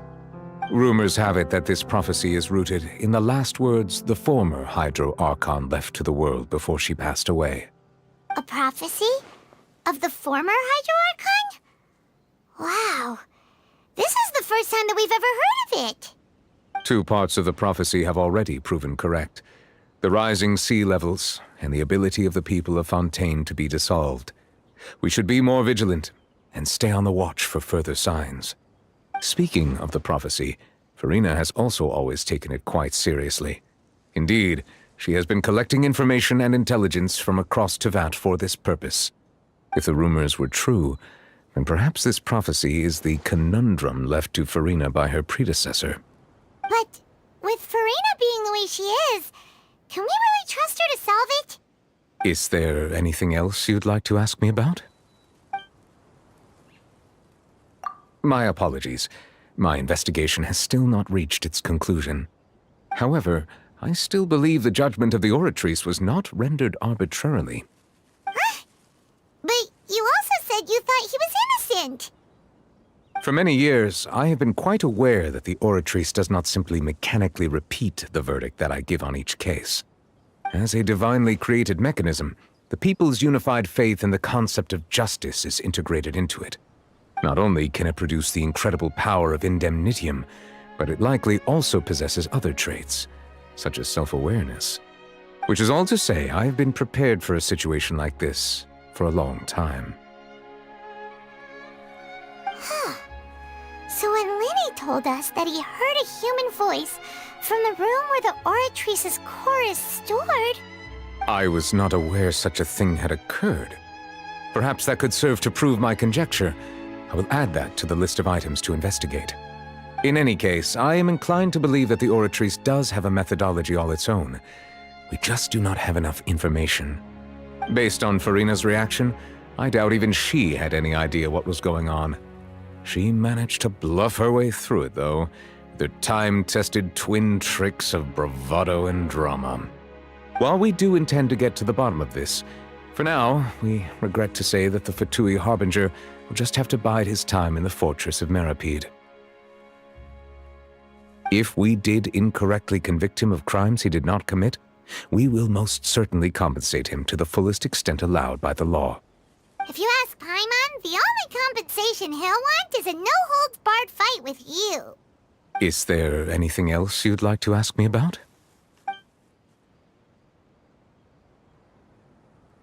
Very well. It was my honor to provide you with what answers I could. I very much enjoyed conversing with you. It will soon be time for me to leave this blissful tranquility behind and return to Palais Memornia. You really are super busy, Monsieur Neuvillette. Paimon thought you only came here to pay your respects today because you had the day off. Crime and villainy do not have the day off, and so justice must work around the clock as well. This is merely the nature of a justice's work. All right. You've got a point. Huh? Paimon just noticed that the rain has stopped.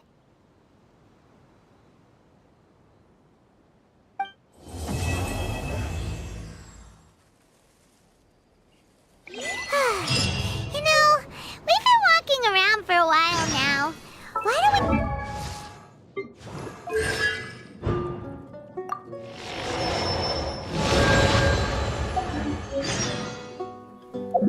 I'm all for work.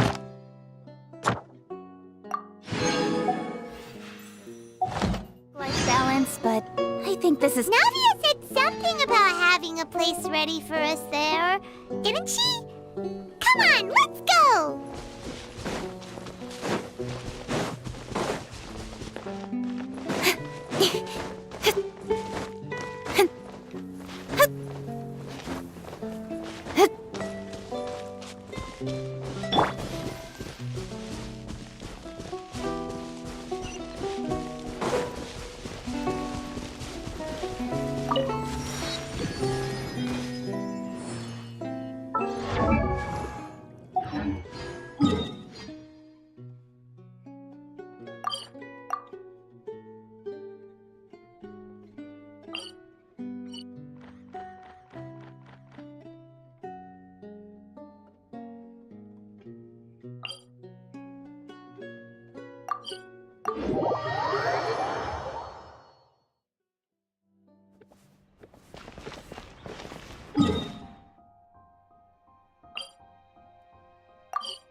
Add Astro.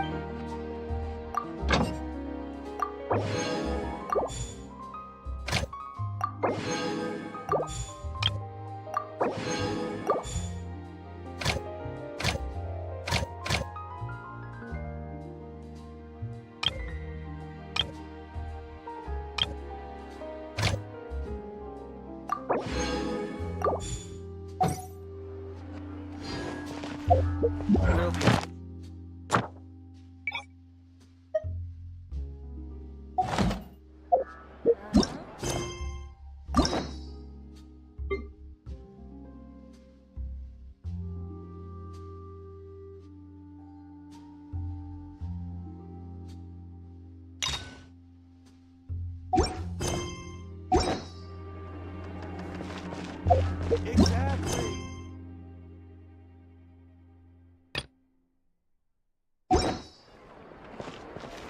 Time itself is a silence.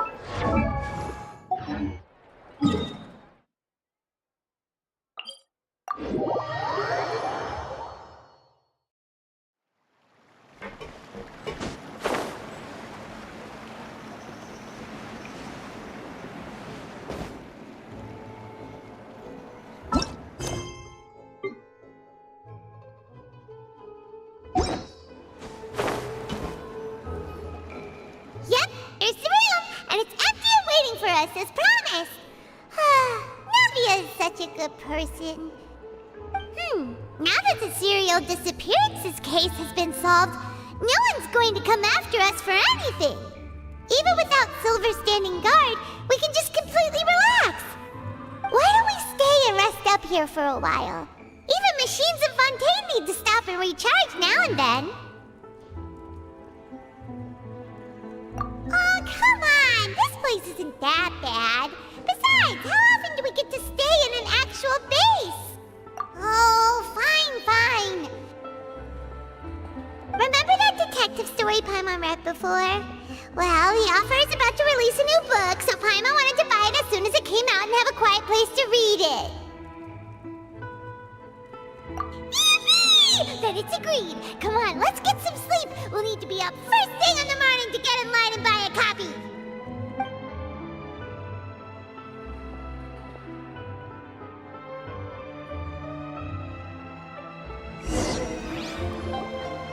Paimon didn't expect that style at all.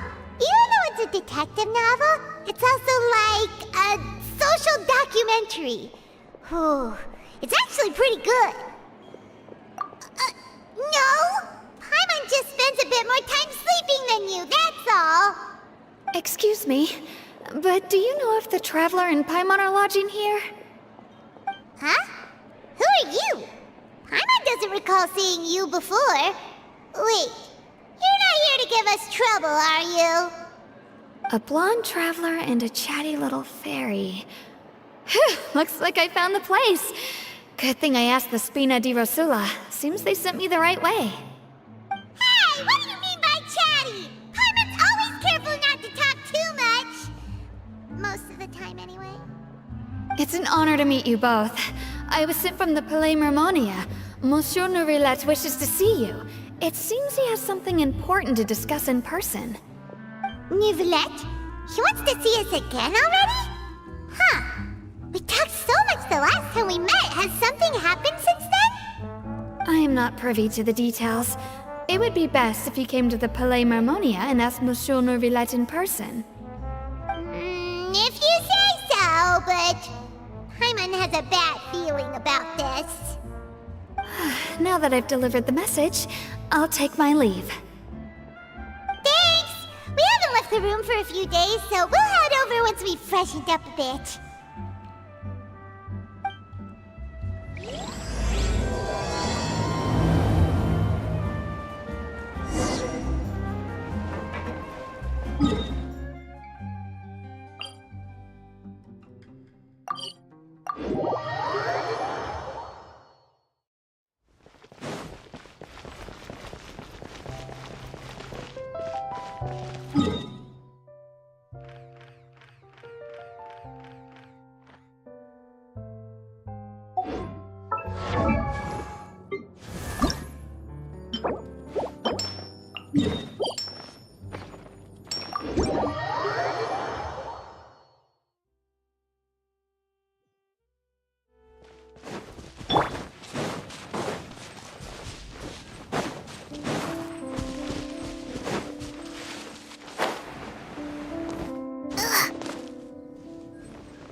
Let the show begin. Speed of light. With sword comes shadow.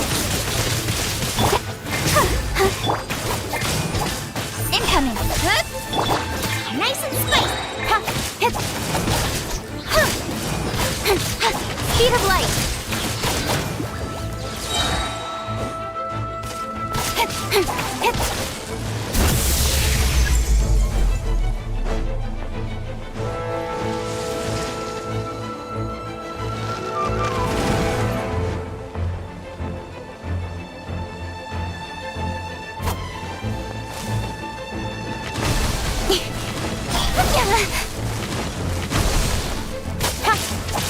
Nowhere to hide.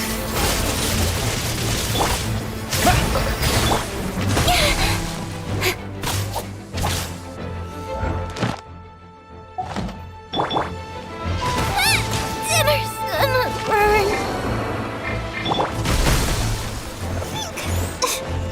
Oh, don't blink. Hey!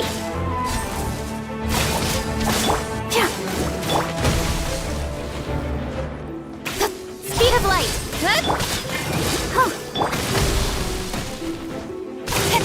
Don't blink. With sword comes shadow.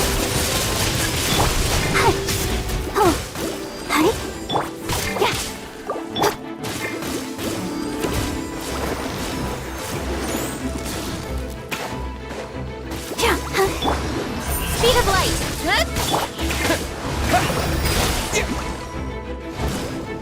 Bombs away! Don't blink! Hey!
Incoming! Huh?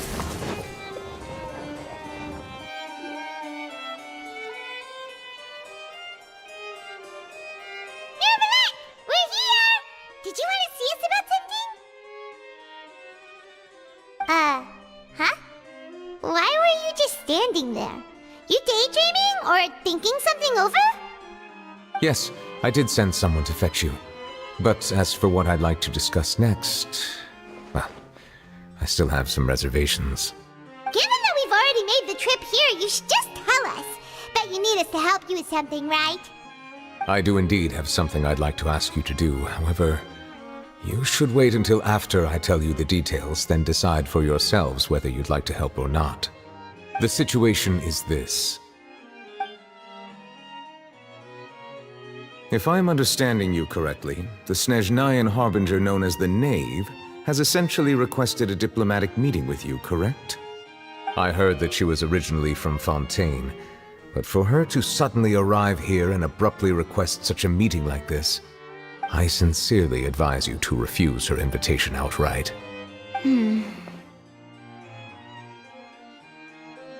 I'm sure you're aware that her purpose is most likely related to Child's recent predicament. We convicted one of the Snezhnayan Harbingers in a court of law, but we have yet to provide any form of detailed report on the matter. This does indeed provide an opportunity for Snezhnaya to put pressure on us. I believe we should adopt an evasive stance until we can provide a proper explanation and have a preliminary plan on how to deal with the matter. No, we shouldn't. I think we should agree to the meeting. Oh? Well, you see, we are the ones that owe an explanation. If we keep putting off the meeting, it could easily result in the problem escalating, right? It's like a fight between two friends. If they don't agree to see each other and talk in person, isn't it possible that the friendship could end entirely? Though diplomatic relations between Fontaine and Snezhnaya could be considered as friendly, it is only superficially so. You wouldn't go so far as to say that our nations are friends, as you did in your example. It was just an analogy. An analogy, okay? Moreover, even if we were to talk in person, if we don't have sufficient information prepared, it is quite possible the result wouldn't be restored relations, but a complete falling out. I don't think we should overthink those possibilities yet. Even if the logic of the divine is not immediately apparent, its wisdom will only be revealed with time. Besides, you'll be at the meeting. If any problems do pop up, you'll have no problem navigating them. I must clarify that interacting and communicating with people outside of court is not my cup of tea. It seems you think too much of me. But more importantly, when did I agree to join the meeting with you? You mean you won't come? No, that won't do. I can't go to the meeting alone. You have to accompany me. I must take you with me. Lady Farina, could there be something else regarding this matter that is being kept from me? No, not at all. Look, I am the Hydro Archon of Fontaine, Focalor, the god of justice who is loved and adored by many. So I only hope that justice will be served in this matter. Don't overthink it. I'll go find someone to arrange the meeting.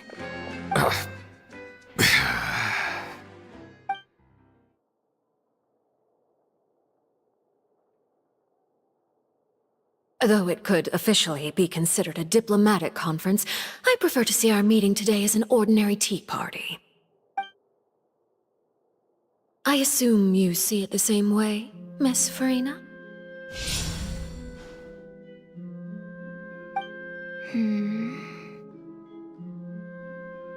Lady Farina?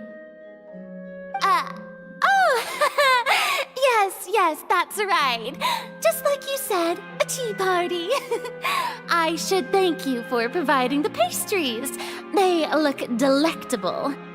To make this tea party even more lively, I've invited someone else to join us today. It's a pleasure to meet you, Monsieur Neuvillette.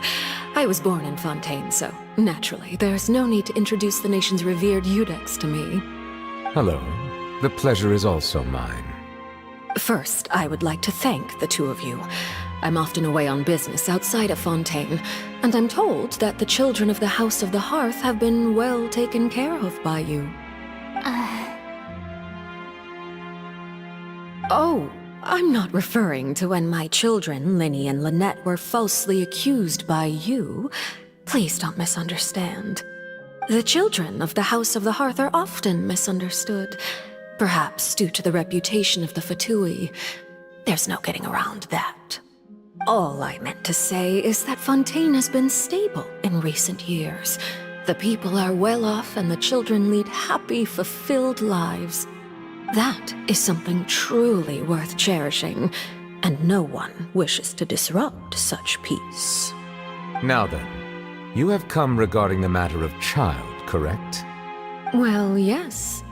It appears the ever-busy Iudex Neuvillette doesn't wish to waste time with diplomatic pleasantries, and hopes that we can get straight to the point of our talk.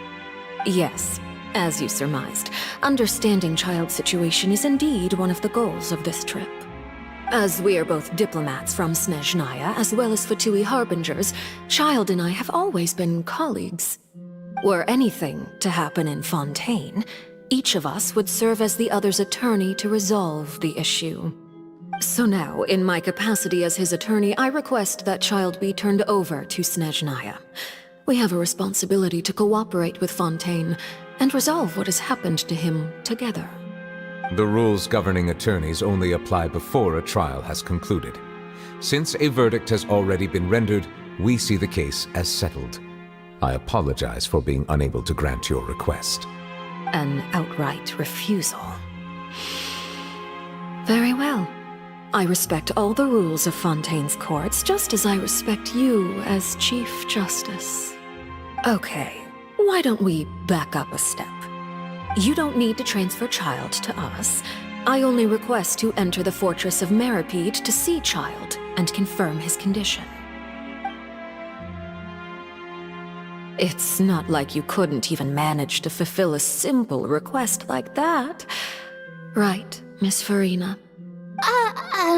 About that. The fortress of Meripede has always been completely autonomous. Even we have no authority to interfere there, and diplomatic issues do not suffice as an excuse. However, if you absolutely must confirm the situation of the Harbinger, I have a proposal.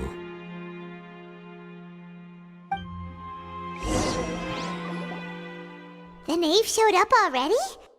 Well, Linny did say that Father will be returning soon. We didn't even know that Linny was from the House of the Hearth at the time, so we kinda overlooked that information. Yes, thank you for your kind advice. I'm well aware of the situation. I also noticed that Lady Farina acts a little odd and unnatural whenever I bring up matters related to the knave. Could the knave be threatening Lady Farina or something? If that were the case, then why wouldn't Lady Farina inform me? And what means could the knave possibly have to twist the arm of an Archon? So maybe that's not very likely. Even though Farina can act a little weird at times, she's still an Archon. In reality, this problem is even more thorny than it appears. According to reports from the Fortress of Meripede, Child recently disappeared under mysterious circumstances. The details are still unclear. We cannot rule out an escape, but there have also been no reports of him outside of the Fortress of Meripede. Special guards oversee the fortress, and its internal systems are extensive. Combined with the special characteristics of the surrounding terrain, an escape should not be possible. I suspect that there's something else behind Child's disappearance. I was only willing to share this information with you because you are friends of Child, and it is my duty to see justice done. So this is what you wanted to see us about before. Yes. I would like you to go to the Fortress of Meropide and investigate Child's disappearance. This was my proposal during our meeting with the Knave. Rather than allowing her to intervene, I offered to send someone to find out about Child's situation and report back to her in detail. The Knave did not seem satisfied by my proposal, but she still agreed to go along with it for the time being. Her words were, "We will talk more once we have that report." So that means we bought ourselves some time.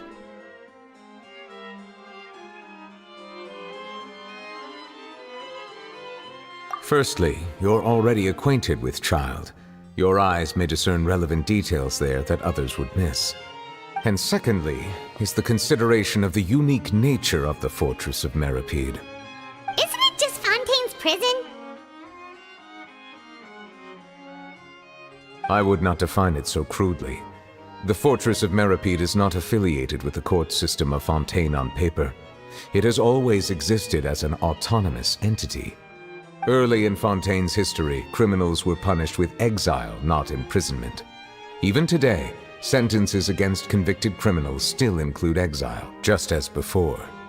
The Fortress of Meropide may seem like a prison, but it should in fact be regarded as a gathering place for exiles. All we do is dispatch guards to keep watch and help maintain security, but we have no right to get involved with any other matters. Although I do have a personal relationship with the administrator there, neither myself nor the courts have the right to be directly involved with the investigation, no matter how serious the grounds. Oh, Paimon gets it now. That's why you need us to conduct our own investigation as a third party, right? Correct. I will arrange false charges against you so that you may secretly investigate inside the fortress during your detention. This will save us a lot of unnecessary trouble. So, are you two willing to accept my proposal? Yeah, no matter how you look at it, it seems we're the best choice. Alright, we hereby accept this difficult task. Reluctantly. You two have my sincere thanks. This matter is of critical importance to Fontaine's current situation. Also, I hope that both of you can keep this operation a secret. We will rendezvous at the Fortress of Meropide's entrance on Erinius once you've prepared yourselves. I will arrange for someone to take you inside. Prepared ourselves? Is there something we need to prepare? Perhaps you could enjoy a good meal and have a nice bath. I'm afraid that living conditions inside the fortress are nothing like those on the outside world. We'll be there on trumped-up charges.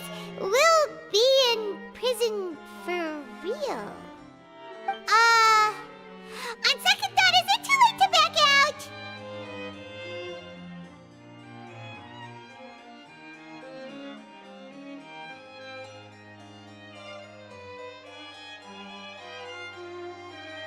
Please do not worry. Since you are sacrificing both your time and quality of life for the sake of delivering this report, you will be compensated according to the highest standards permitted to legal staff, regardless of the outcome. Now that's more like it! Come on, traveler, let's go eat the best meal we can find! We'll eat so much that we won't need to eat another meal for a whole month!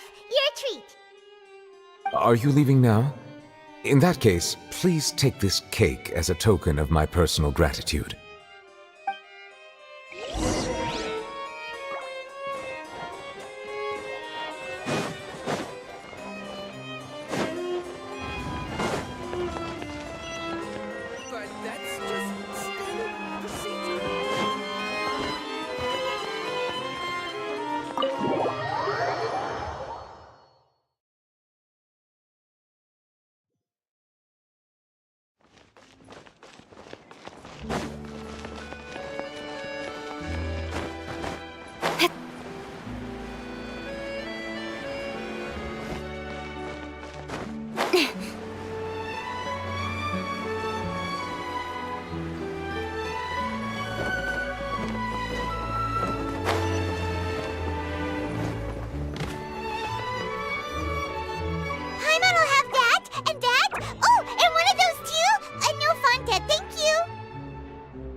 That cake was pretty good. But as soon as Paimon remembered that we were about to go to prison, Paimon's stomach suddenly became completely empty. Now that Paimon thinks about it, we've always been super careful ever since we arrived in Fontaine, just to avoid breaking any strange laws here. But here we are, about to willingly send ourselves off to the Fortress of Meropide. Maybe this is what they call fate. Let's just try our best to investigate everything quickly once we get there. Paimon doesn't want to stay in prison too long.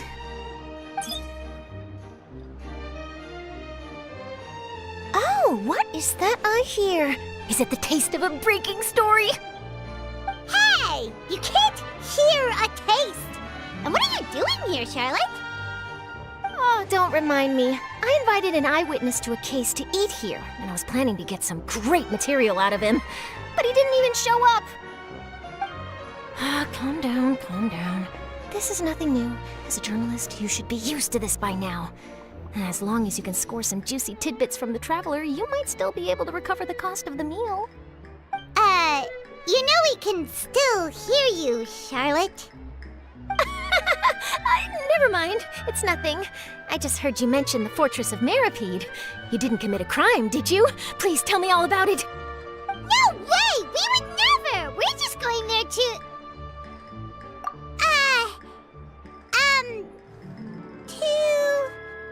Oh no, Paimon almost forgot that Neuvillette told us to keep it a secret!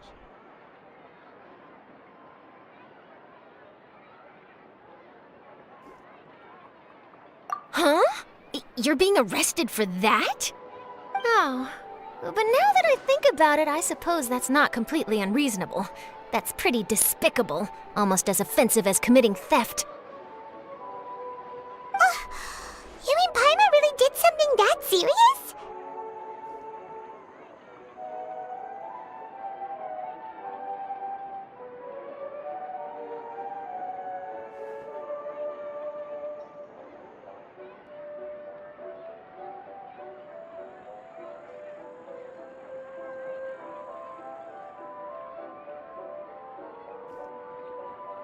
Sorry, Paimon really messed up.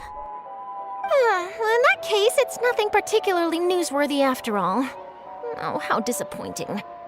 All right, there's still a chance. Since you're going to be at the Fortress of Meropide, would you be willing to help me gather some material for a story? About that, Paimon doesn't think we'll have any time. Oh, it's nothing difficult. All you have to do is think of a way to get some time face-to-face with the warden of the fortress. He was awarded the honorary title of Duke in Fontaine.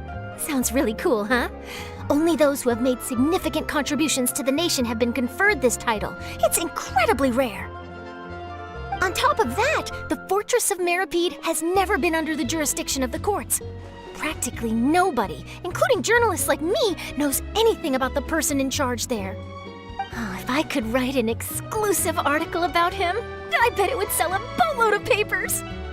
You make it sound easy, but it really depends. Of course, I wouldn't ask you to do it for free, so this meal is on me. All right, you got a deal. We'll do anything you want. Then it's settled. The food should be here any second, right? Huh? Wait, just how much did you order?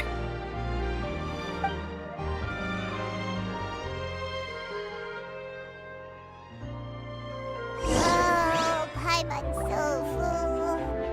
Well, guess we have nothing to regret now, so let's get going.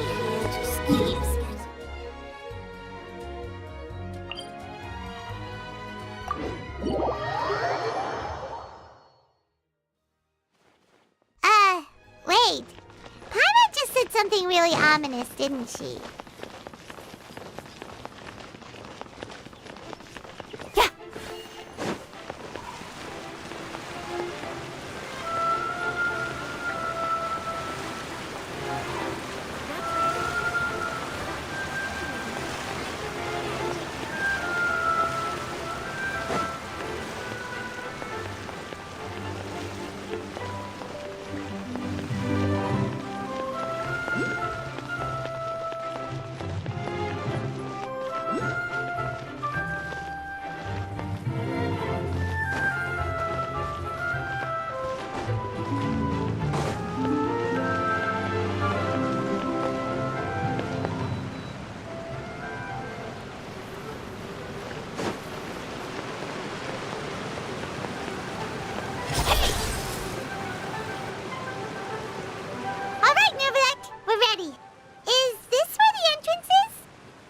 have come, just as promised.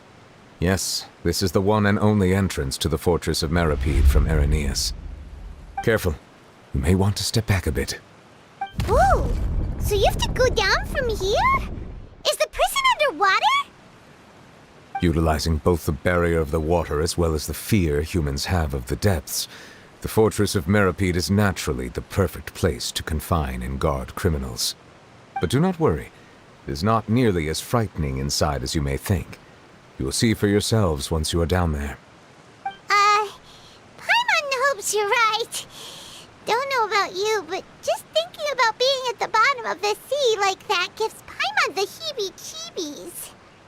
Oh, and there's one more thing. I mentioned that I have had personal dealings with the administrator of the fortress, Writhsley. He's a very shrewd fellow. Yeah, we heard about him too. He's that Duke, right? Correct. He is the highest-ranking manager of the underwater prison. Even though you are going there to investigate at my behest, it would behoove you to avoid any confrontation with him or any of his subordinates. The Duke rarely ever leaves the fortress of Meripede, but that does not mean he is not privy to all that is happening inside and outside the fortress. He is quiet, but not unaware, so please bear that in mind. All right, that's about all the time that we have to talk privately. I'm counting on you two. Don't worry, we won't let you down. Good.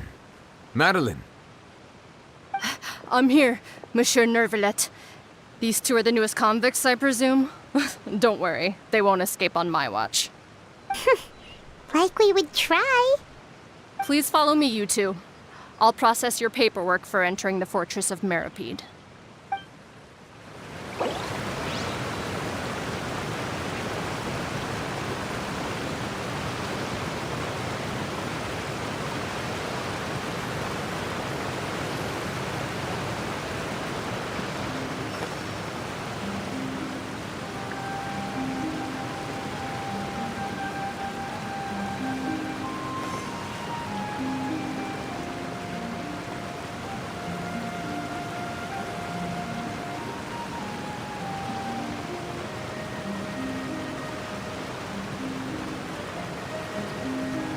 Come on, enough procrastinating. Let's go.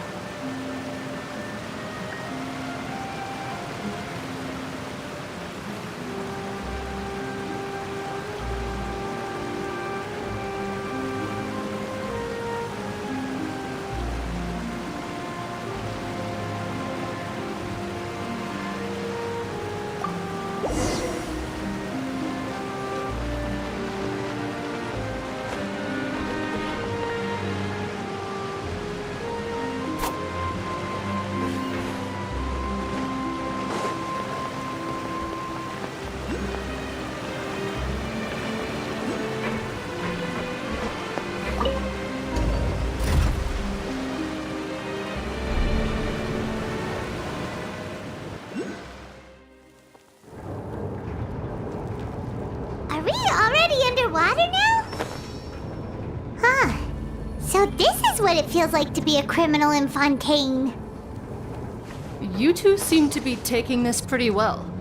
It's rare to see convicts in such a good mood.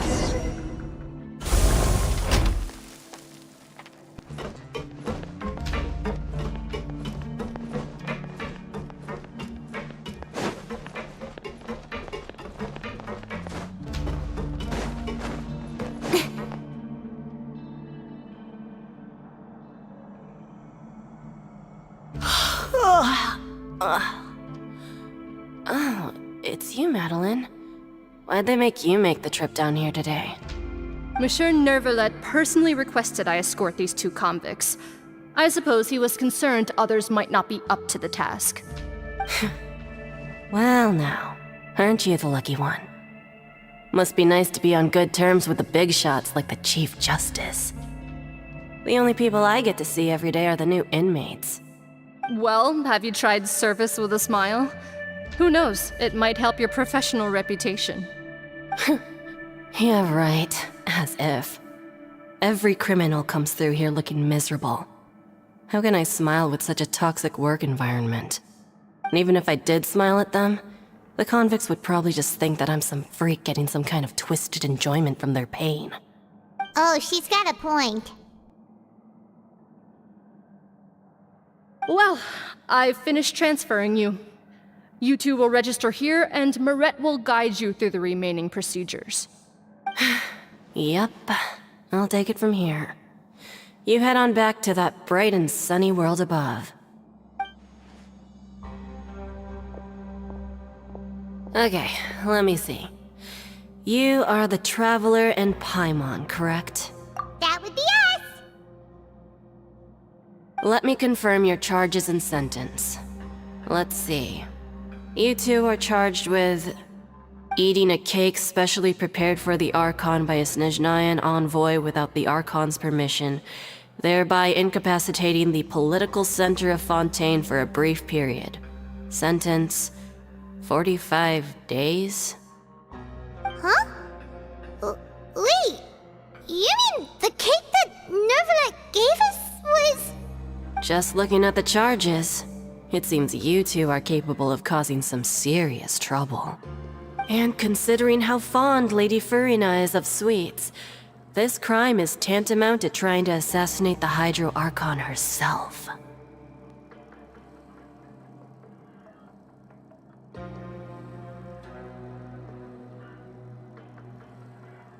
Now I've seen everything.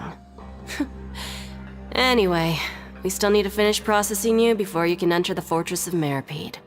Please stand in front of the board over there. I'll take your mugshots with my camera. Oh, all right. But be sure to catch Paimon's good side.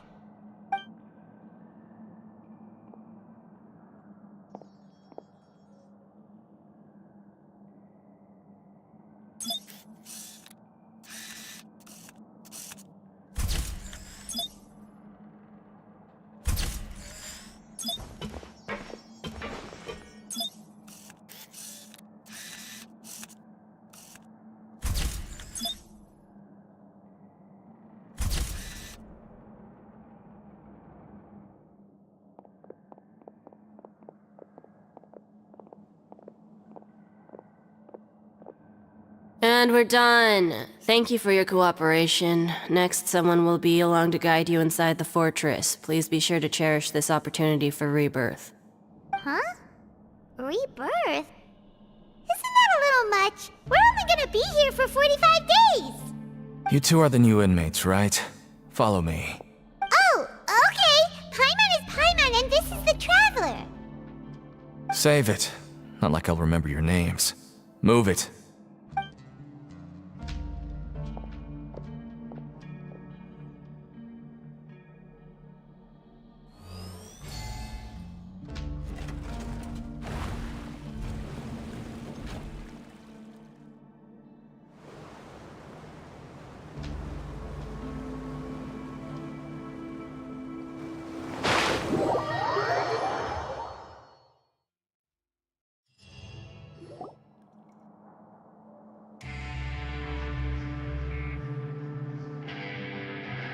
So, are you one of the guards here? Is there anything we should be careful of while we're here?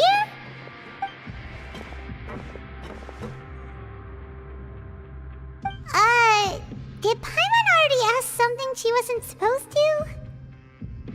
Why should I tell you anything? What's in it for me?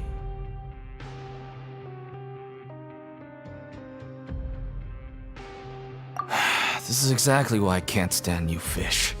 I wouldn't even be doing this if it weren't for the credit coupons. Credit coupons? Alright, seeing as you're not the annoying kind that's getting dragged in here crying and blubbering, I guess I can tell you a few things. But next time, it'll cost you some coupons. Mora means nothing here. Here, we use credit coupons. Coupons can get you almost anything in the Fortress of Meripede. Desires? Fulfilled. You want power? No problem. Coupons can even change fate itself. So, credit coupons are a currency that can only be used here? It's not as simple as that. Like Moret said, everyone gets a chance at rebirth. No matter how much money or power you had before, it means nothing once you set foot inside the fortress of Meripede. You have to start over and earn your coupons. Everyone starts from the same place, and you have a chance at a new, less terrible life. I guess that's the real purpose of the coupons. They symbolize true fairness and true justice. And this is also exactly why so many criminals choose not to return to the outside world, even after they've served their sentence. Oh, so that's what the Fortress of Meripede is like. Huh. Paimon was under the impression that it'd be more like a prison. It certainly ain't all sunshine and roses here, but it's also not the worst place to be. You'd better take a good look at the scenery now. It'll be the last chance you get for a while. After being away from the sunlight for so long, even the terrifying depths of the sea start to feel like home. It just stops feeling oppressive, you know? Oh, I'm actually an inmate like you two. Welcoming newcomers is a job I've picked up to earn some extra coupons.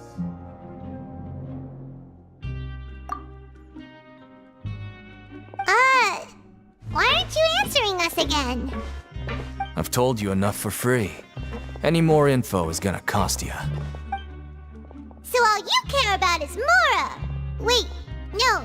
Coupons? Almost there. It's down through here. Your turn to give it a try.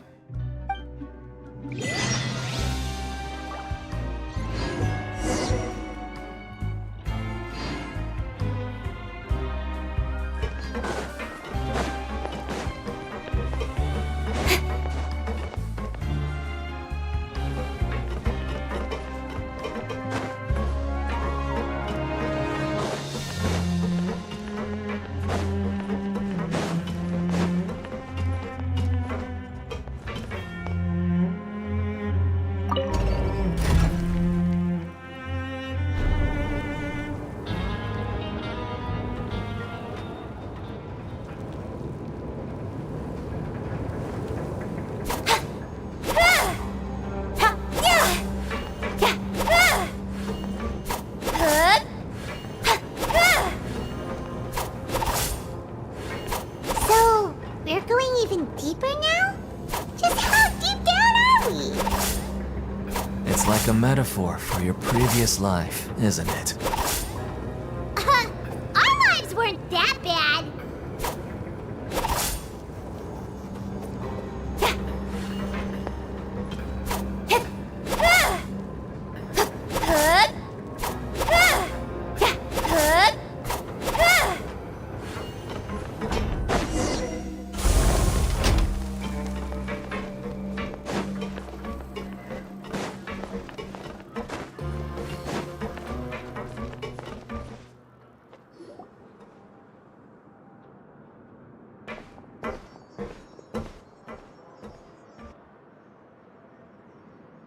So this is the actual entrance to the Fortress of Meripede? Huh. It looks like there are other new arrivals, too. Oh, they sure don't look happy. Maybe we look too relaxed for fresh convicts. Oh, right. We're on someone else's territory now. We need to think of a good way to act like criminals to get by. If we're discovered, even Neuvillette might not be able to rescue us. Hey! Don't scare Paimon! Oh, Paimon's not ready for all this! Look, I don't really know you, and I have no idea what kind of crime you committed, but... You wouldn't have happened to anger someone important, did you? Someone important? Paimon doesn't think so. Wait, why are you suddenly trying to talk to us now? Now's not the time to worry about that. Anyway, it's over there, so... You just go on over there by yourselves. I've done my job, so... Good luck. What was that all about? Wait a second. Are there usually so many garter mechs around here? They're already onto us? Prisoners numbers 7459 and 7560. Welcome. Oh, no need to be anxious. These Gardamex aren't here to attack you. In fact, they're here as your honor guard. When I heard that you were friends of Monsieur Neuvillette, I had the guard mechs come and wait in formation. Wait, you know about our connection with Neuvillette? The seafloor isn't as cut off from the world as you might imagine. However, I'm afraid that I know nothing more than that you are friends of the Udex. And as you can see, committing a crime means being sentenced here, even if you're friends with the Chief Justice. Quite fair.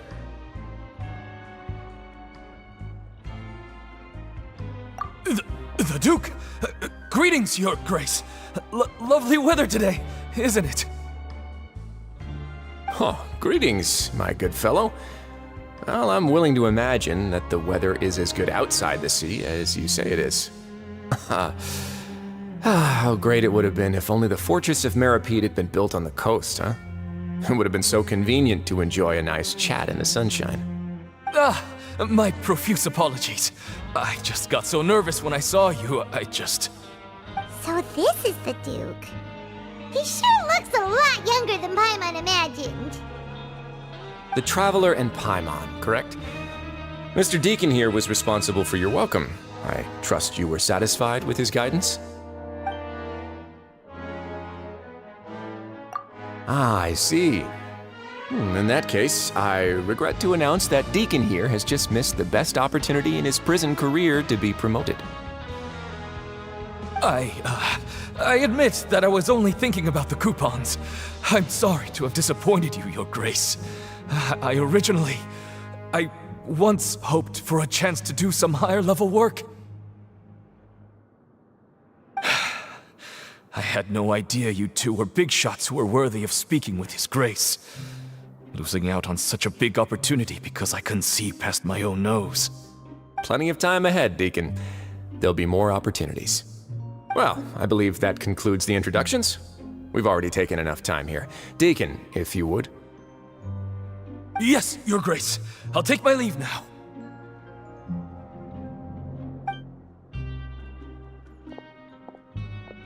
Please, follow me. To make you feel more welcome, I'll show you around the various facilities of the Fortress of Meripede. I hope it'll help you adjust to life here.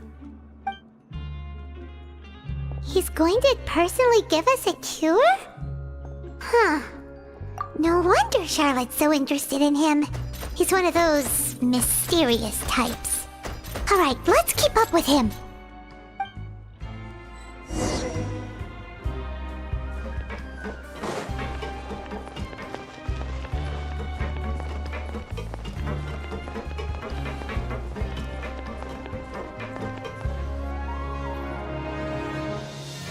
There's no need to be so reserved.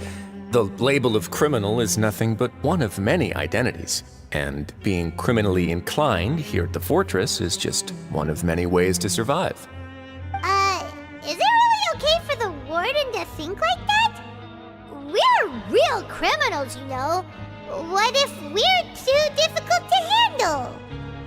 Well, then maybe you'll be able to carve out a name and a place for yourselves in this underwater world, But before you go in swinging, please remember that in the Fortress of Meripede, it's better to not cause trouble for yourself or for the guards. Now, we've arrived at a very important place, the Coupon Cafeteria. You can come here and claim one welfare meal each day. Welfare meal? You mean it doesn't cost anything? That's right. Criminals are essential to Fortress operations, so we must guarantee that they at least have the basic means to survive. But that's not how it was. Back in the day, it cost you credit coupons just to get a cup of water here. For fish like you who just arrived with nothing, you'd have to go to work hungry until you earned enough coupons to eat. It was only after His Grace became the administrator that we got the free meal rule. Now everyone gets a square meal every day, even no-good slackers who've never picked up a wrench in their whole lives. Nobody starves to death here. In the Fortress of Meripede, credit coupons are the only currency, and everything must be purchased. In some sense, you could say using the coupons is a form of trade. But trade is always conducted by people. So if we want trade here to prosper, we need everyone to work hard and live their lives. If nobody could even afford a meal, then the whole fortress would be up in arms. And that would only make things more difficult for me. So, rather than saying that we're giving everyone a free meal here, you should say that everyone's hard work has improved the living conditions in the Fortress of Meripede. Your Grace's reasoning is correct, but what I said is also true. Whatever the case, hard work is rewarded here.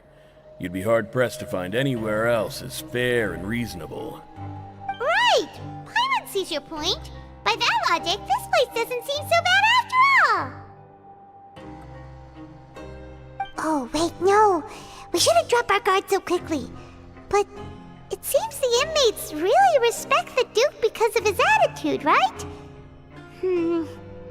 We should still try to verify the truth with our own eyes.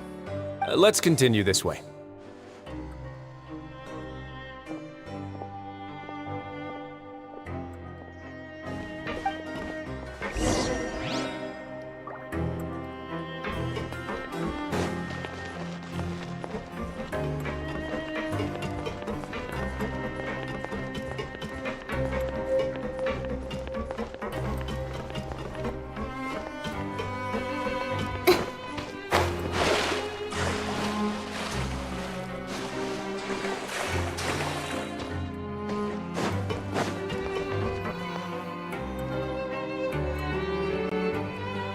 This place is known as the Pancration Ring. Sometimes we have criminals who have more energy than they know what to do with. Their daily work alone isn't enough of an outlet for them. So, instead of leaving them to their own devices, we've provided them with this dedicated venue. This way, nobody will get involved unless they want to be. Pancration matches? And you can earn extra coupons? Oh, what do you think, traveler? Interested? But I must warn you that your sentence will be extended if you fail to restrain yourself and end up seriously injuring or killing your opponent. So, did you set this place up too? No, actually. I just granted approval for the organizer to use this area to build the ring, and I collect a portion of the proceeds in return. Of course, the fees are also quite useful. Oh.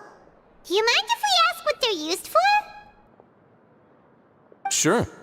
Ensuring personal safety, maintaining the arena, and resolving any conflicts that arise. Why? Are you interested in how to manage a pancration ring? Oh, no. Paimon was just wondering if that's how you paid for everyone's welfare meals. A reasonable guess. I see you have a talent for entrepreneurship. Oh, you hear that? Paimon has a talent! So we can start a business here? That is something you can discuss between yourselves later. Let's move on for now.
Your Grace. Good morning. I mean, good afternoon. No, wait, what time is it again? What time indeed? Time waits for no one, so it's best to keep an eye on it. My apologies, Your Grace. Jeez, that guy's so nervous he almost forgot to breathe. Sorry, forgive my manners. These are the dormitories, which is where inmates sleep. The guards will inform you where your bunk is later. In the Fortress of Meripede, criminals usually spend most of their time in either the production zone or the sleeping areas. The production zone? What does it produce? Is that where we'll be working? Not necessarily. Though working in the production zone is the most reliable way to earn credit coupons, if you have other skills, you can skip your shifts to earn them in other ways. Wow. Wait, you're the manager of this place, and you're just telling us to our faces that it's okay to skip work? The fact that the Fortress of Meripede has continued operating completely autonomously is proof enough that most people are willing to work honestly and earn a stable income. As for what we produce, many of the clockwork machines seen all over Fontaine originate from our workshop. Therefore, the Fortress of Meripede is not only a place where criminals serve their sentences, but also a giant machine factory. There's no need for me to get into specifics about the production process now. You'll experience it all firsthand when you report for work tomorrow. Let's move on. The tour continues over this way.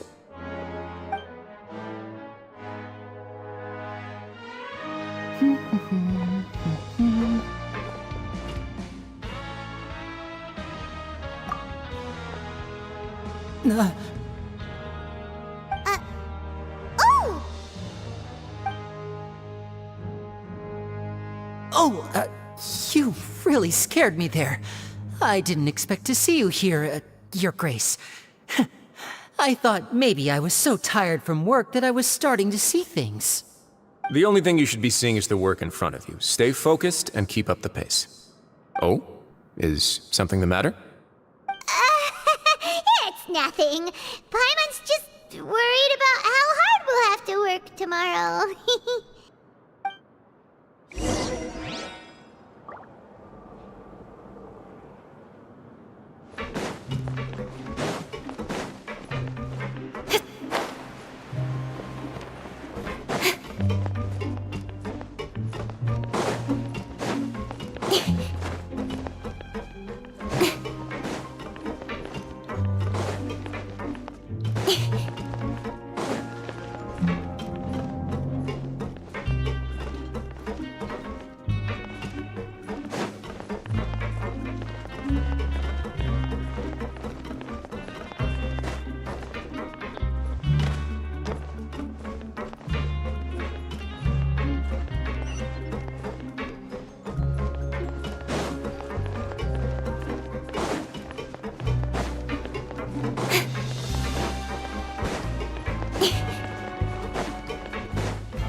Your Grace? What are you doing in the infirmary at a time like this? Oh no, you didn't injure yourself, did you? Not yet, unfortunately for you. But thank you for your concern, Sigewin. Oh, then you must be here for those two. Allow me to introduce you. This is the infirmary, and Sigewin here is the Fortress of Meripede's head nurse. Hello, new faces. They call me the head nurse, but I actually handle all the nurse-related work all by myself down here. Since you seem to have some rare downtime with no patients, perhaps you could find the time to join us for dinner? Oh, then these two must be some important convicts. Sure, I'll join the welcome party. Thank you. Your presence will be the pièce de résistance for today's tour. Oh, so the tour part is over now? I believe I've already covered the primary aspects of life here in the fortress. As for your work, there'll be someone else to guide you through the details. Is there anything else? I seldom conduct tours, so why don't you just ask if you have any questions? Well, this is our first time here. Paimon's not sure what to ask. Then let's head back to the coupon cafeteria. Maybe a meal will help you think up some questions. You should at least try to be excited. Our free meals are actually pretty good here.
What do you think of the food? Does it meet your expectations?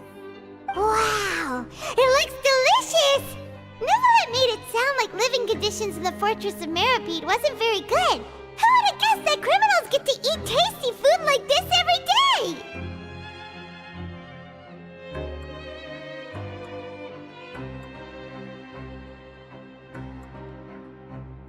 Oh, isn't that the meal box that only super lucky people manage to draw?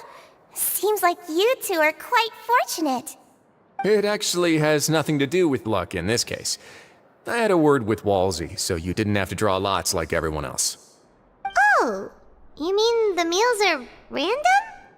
Yes, what you get to eat depends completely on your luck. You could say that it's a distasteful little game that Chef Walsey likes to play here in the cafeteria. Paimon knew it! If criminals got to eat tasty food like this every meal, the crime rate in Fontaine would skyrocket for sure! Excuse me, did I hear you mention Nervylette just now? I've been wondering how he's doing. Is he busy with work? Has he been taking care of his health? He seems healthy no matter how you look at him, but he works so hard all the time, so it must be really tiring. Sounds like he hasn't changed a bit.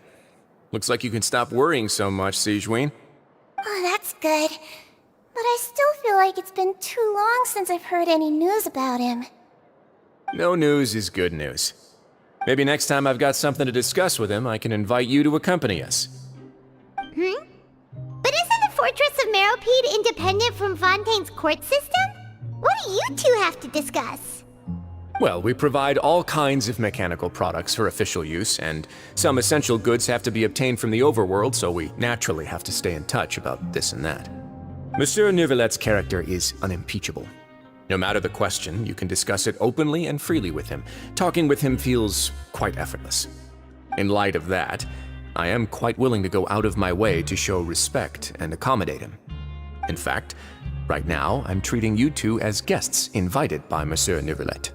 But unfortunately, I can only do so until the end of this meal. After this, you two will just be inmates here. You're very welcome. Well, your new life awaits.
The Traveler and Paimon, right?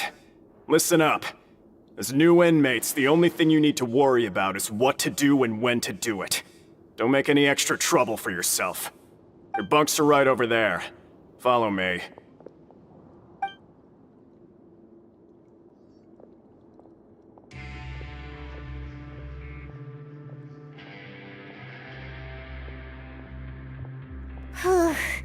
So this is where we'll be sleeping from now on. Oh, Paimon can't believe this! The days of staying home and reading detective stories are like a dream now. By the way, Traveler, we saw a lot of things worth investigating just now. Even though the Duke didn't say it too directly, judging from what he said at the end, it seems that he was only welcoming because we know Neuvillette. We are criminals, and Paimon did eat that cake, but we're actually here to help Neuvillette. Is it possible that he knows we're here on a mission?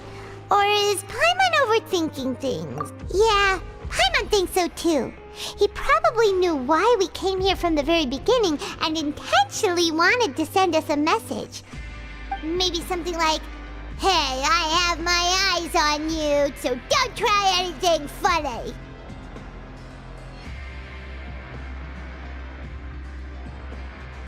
Yeah, you're right. It's not like we can go back to Neuvillette empty-handed and say, "The dude looks scary, so we gave up." And besides, the Duke said that he was willing to go out of his way to show respect for Neuvillette, right?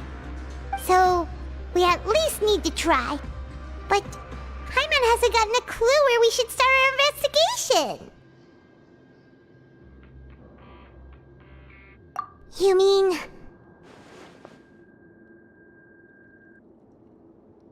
Yeah, that's what Paimon was thinking too! Paimon almost spilled the beans when we ran into him. Fortunately, based on his attitude, it looks like the Duke sees Linny as just another inmate.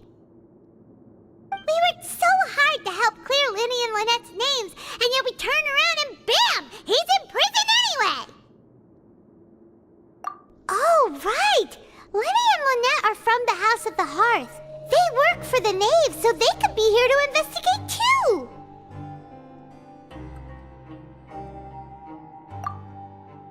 Huh? Oh, it's a card! Paimon didn't notice it earlier. It looks like a magician's prop. Lenny must have left it here. He's in prison and still doing his little tricks, huh? Let Paimon have a look. It was nice to bump into you again. Let's catch up in the production zone tomorrow. What in the world? It's written like he's greeting a buddy on the street. Paimon thought he'd write something important. If you say so, we can ask him what's going on tomorrow. Let's get some rest now.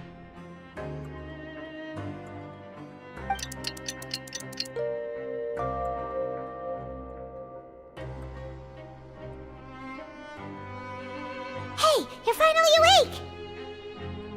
Well, it's Paimon's first day as a prisoner. Last night, Paimon dreamed about getting interrogated by the guards until Paimon told them everything, and then Paimon woke up. Hey, come on! It's just a dream, okay? Paimon wouldn't really squeal. Maybe. Hey, lazy bones! What are you still doing here? If you don't want to starve, then get yourselves over to the production zone. Sorry! We're going right away!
You must be the catch of the day.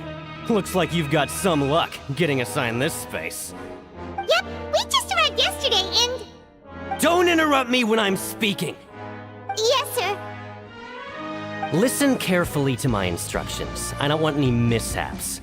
Every machine here is worth more than the both of you. Working around these machines can be very dangerous. Do your job well, and you can eat in the cafeteria after your shift. Get sloppy, and you dine in the infirmary. Anyway, the Fortress of Meropide doesn't want to lose a single one of its machines. And it also doesn't want to waste the production potential of any inmate. You got that? Got it! Your job is to use the machine over there to process widgets. Watch carefully, and make sure you step on the pedal at the right time. If the machine gets jammed, then give it a little maintenance with your fist. Here, take this. Bring me the processed widgets, and I'll give you some credit coupons in exchange.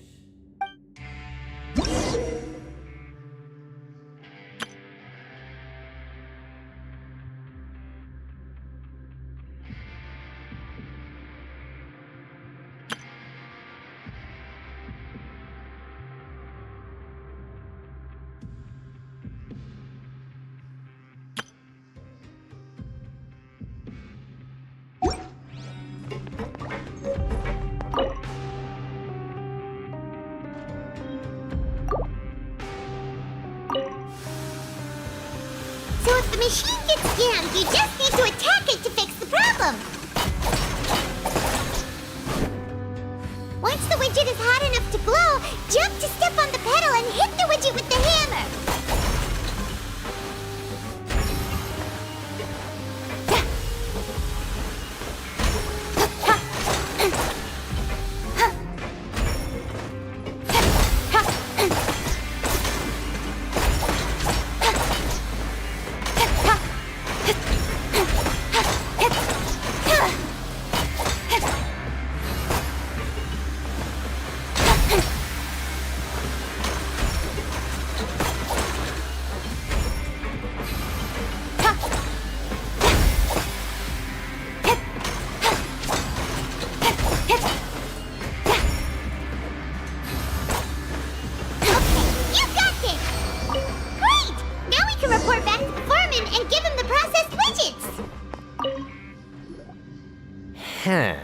This one is tolerable.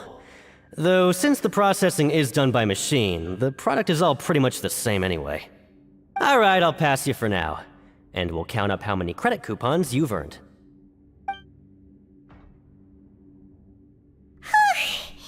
Paimon's exhausted. We're done now, right? Oh, that foreman. He's so scary that Paimon couldn't even speak. Ugh. Even though Paimon's starving and wants to head straight to the coupon cafeteria, we still need to meet Lenny first, right? He probably just finished up his work, too. He should be around here somewhere.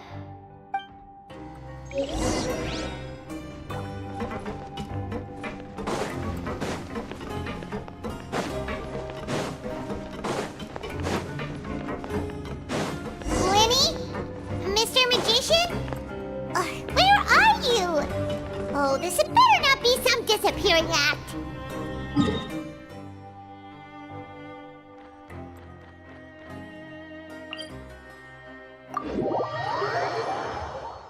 He doesn't seem to be around here. Let's try looking somewhere else.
the day away?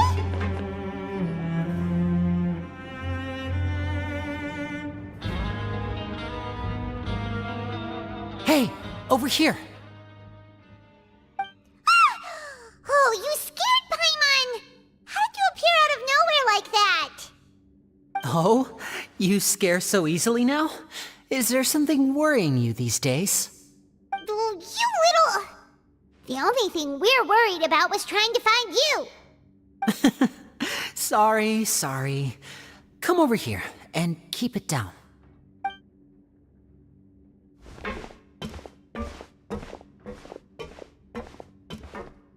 Oh, Lynette!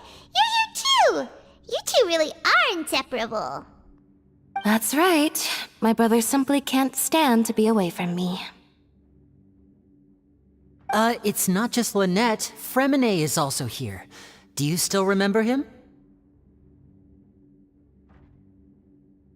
Oh, you mean that diver from the House of the Hearth, right?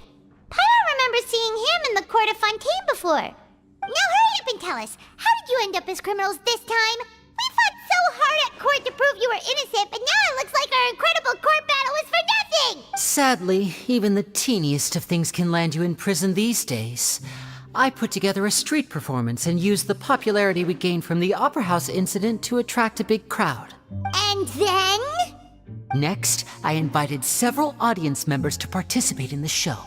And then, with the entire audience watching, their wallet suddenly disappeared. My brother was charged with theft, and I was charged as his accomplice, having assisted him in his crime. It really isn't that bad. The missing wallets are all in the leftmost drawer of the Maison Gardiennage's big filing cabinet. We just need to see how long it takes to discover them. Yep, we should be released then. In terms of the magic trick itself, I think the performance went perfectly. Leave it to Lenny to magic himself into prison. Indeed. Last time I hid my identity from you, I promised that I'd tell you absolutely everything if you were angry about it. No more secrets. So I don't plan on keeping anything from you this time either. At the moment, the House of the Hearth's interests don't conflict with yours at all. We were instructed by the father of our house, the Knave, to come here and conduct an investigation. Told you so! See? Paimon guessed right. As for what we're investigating, perhaps you haven't heard, but the fortress of Meropide hides a secret. Some even say that the entire fortress exists just to protect it. The House of the Hearth has been investigating this for a very long time, trying to uncover its mysteries. But recently, all of our informants, including the ones that had infiltrated the guards, suddenly vanished and have not been heard from since. We believe that this is a direct provocation, and it's the reason why we came here. Father has somehow managed to confirm that Focalors does not have Fontaine's Gnosis. Huh? How did she manage to learn information that important? Father has her ways. Many of them are beyond our imagination, and we've never had the chance to see her at work. But we trust her conclusions.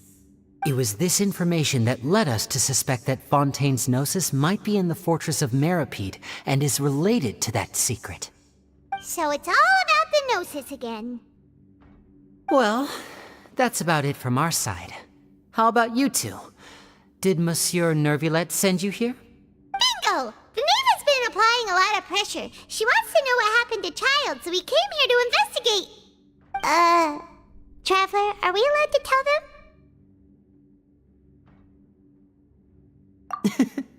You don't need to worry too much about that.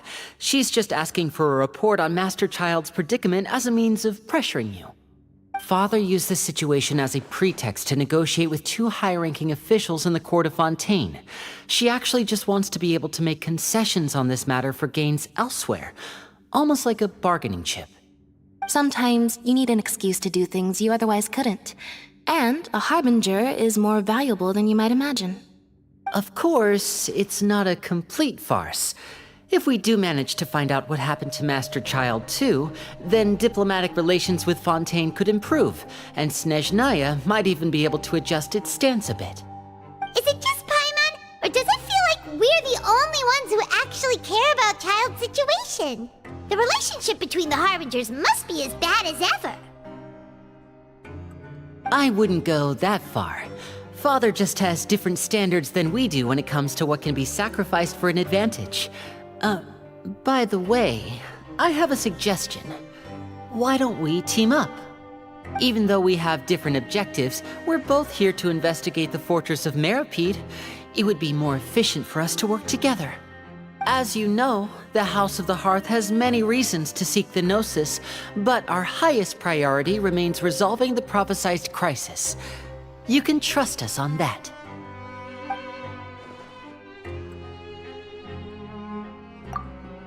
See, I told you. Is that so?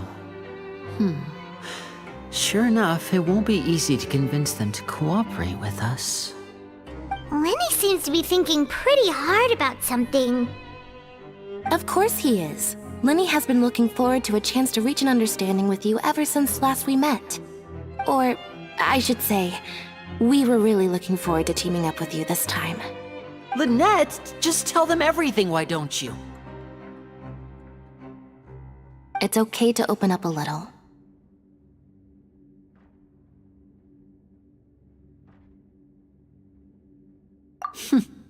Very prudent of you, and consistent with your behavior since we first met. That's reasonable enough, and I agreed to cooperate on these terms as well. I was prepared for the worst, but you were actually more agreeable than I anticipated. All right then, there's no time to lose. I have some information to share, so listen carefully. Since Lynette and I arrived here, our investigation uncovered the fact that the Fortress of Meripede has a forbidden zone. Most people just clammed up and wouldn't talk, but after asking the right questions, we were able to confirm the existence of the forbidden zone from the guards. You should be aware of that while you're investigating. A forbidden zone?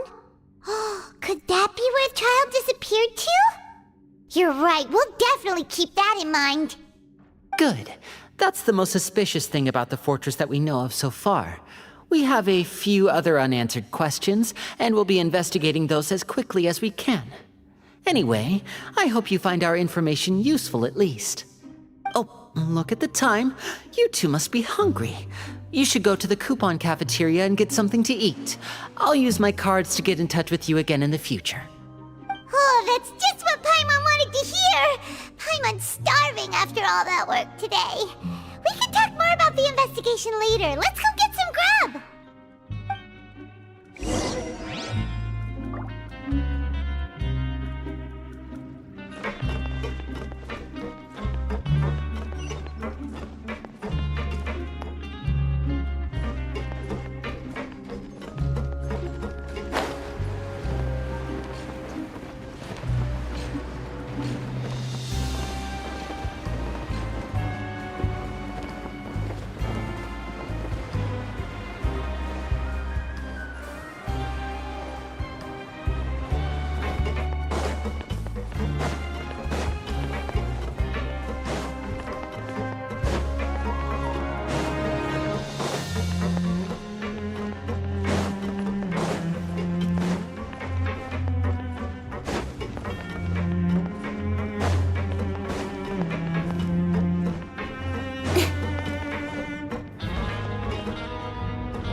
Oh, he wasn't kidding. Today's meal is nowhere near as good as last time. Oh, who knows how long it'll be until we're lucky enough to get that super tasty meal again. Forget about it then. We'll just deal with the regular food for the time being. Let's just get out of here as soon as possible. But life here doesn't seem all that bad. Other than the foreman being kinda mean and the work being pretty tiring. You think so, mate? If I had a coupon for every fish who said that. Seems you fishies still haven't learned your lessons from your life up on the surface. If you take things at face value, then by the time you reach a dead end, you won't even know how you ended up on that road in the first place.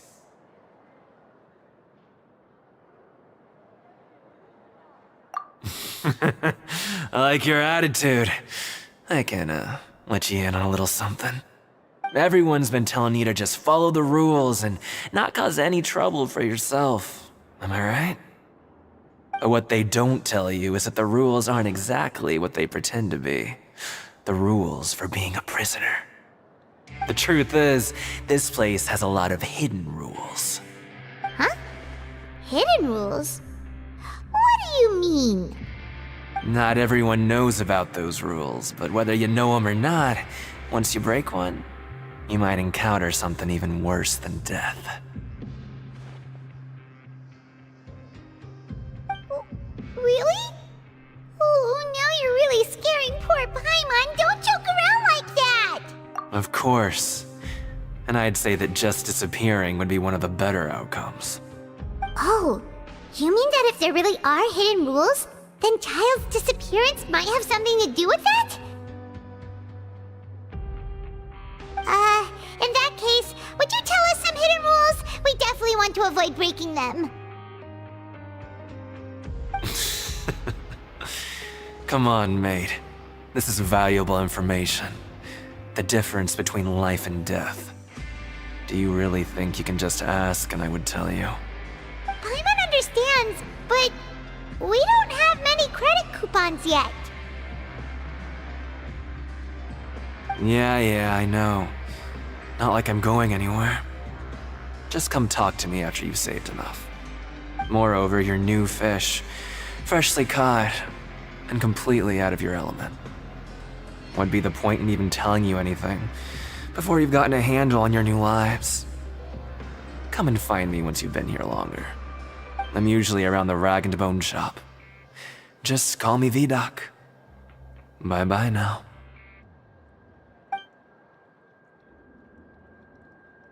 He left. Just like that. Huh. Do you think he's just trying to scare us into buying fake information from him? Yeah. It might be a good place to start in our investigation. Hidden rules, huh?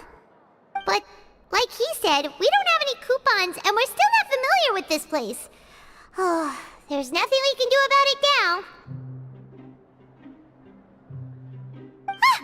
We were so busy talking, we almost forgot to eat! Even if it's not the best, it's probably better while it's warm. Come on, dig in before it gets cold!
With sword comes shadow.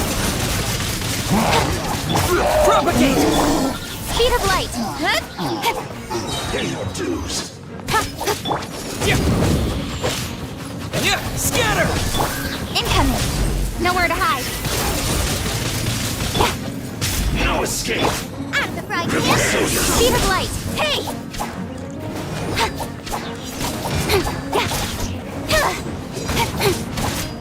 Incoming.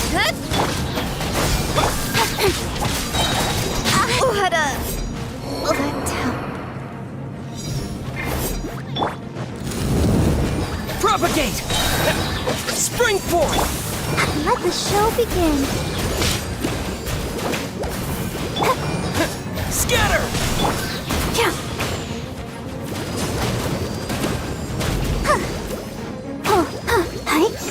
Yeah, come on. We can do it. Prepare yourself. No escape. Bubba, water. Scatter! Let's dance. Leaving so soon.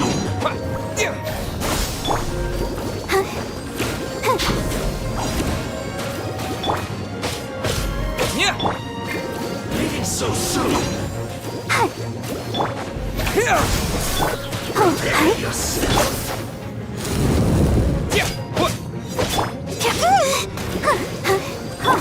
Scatter!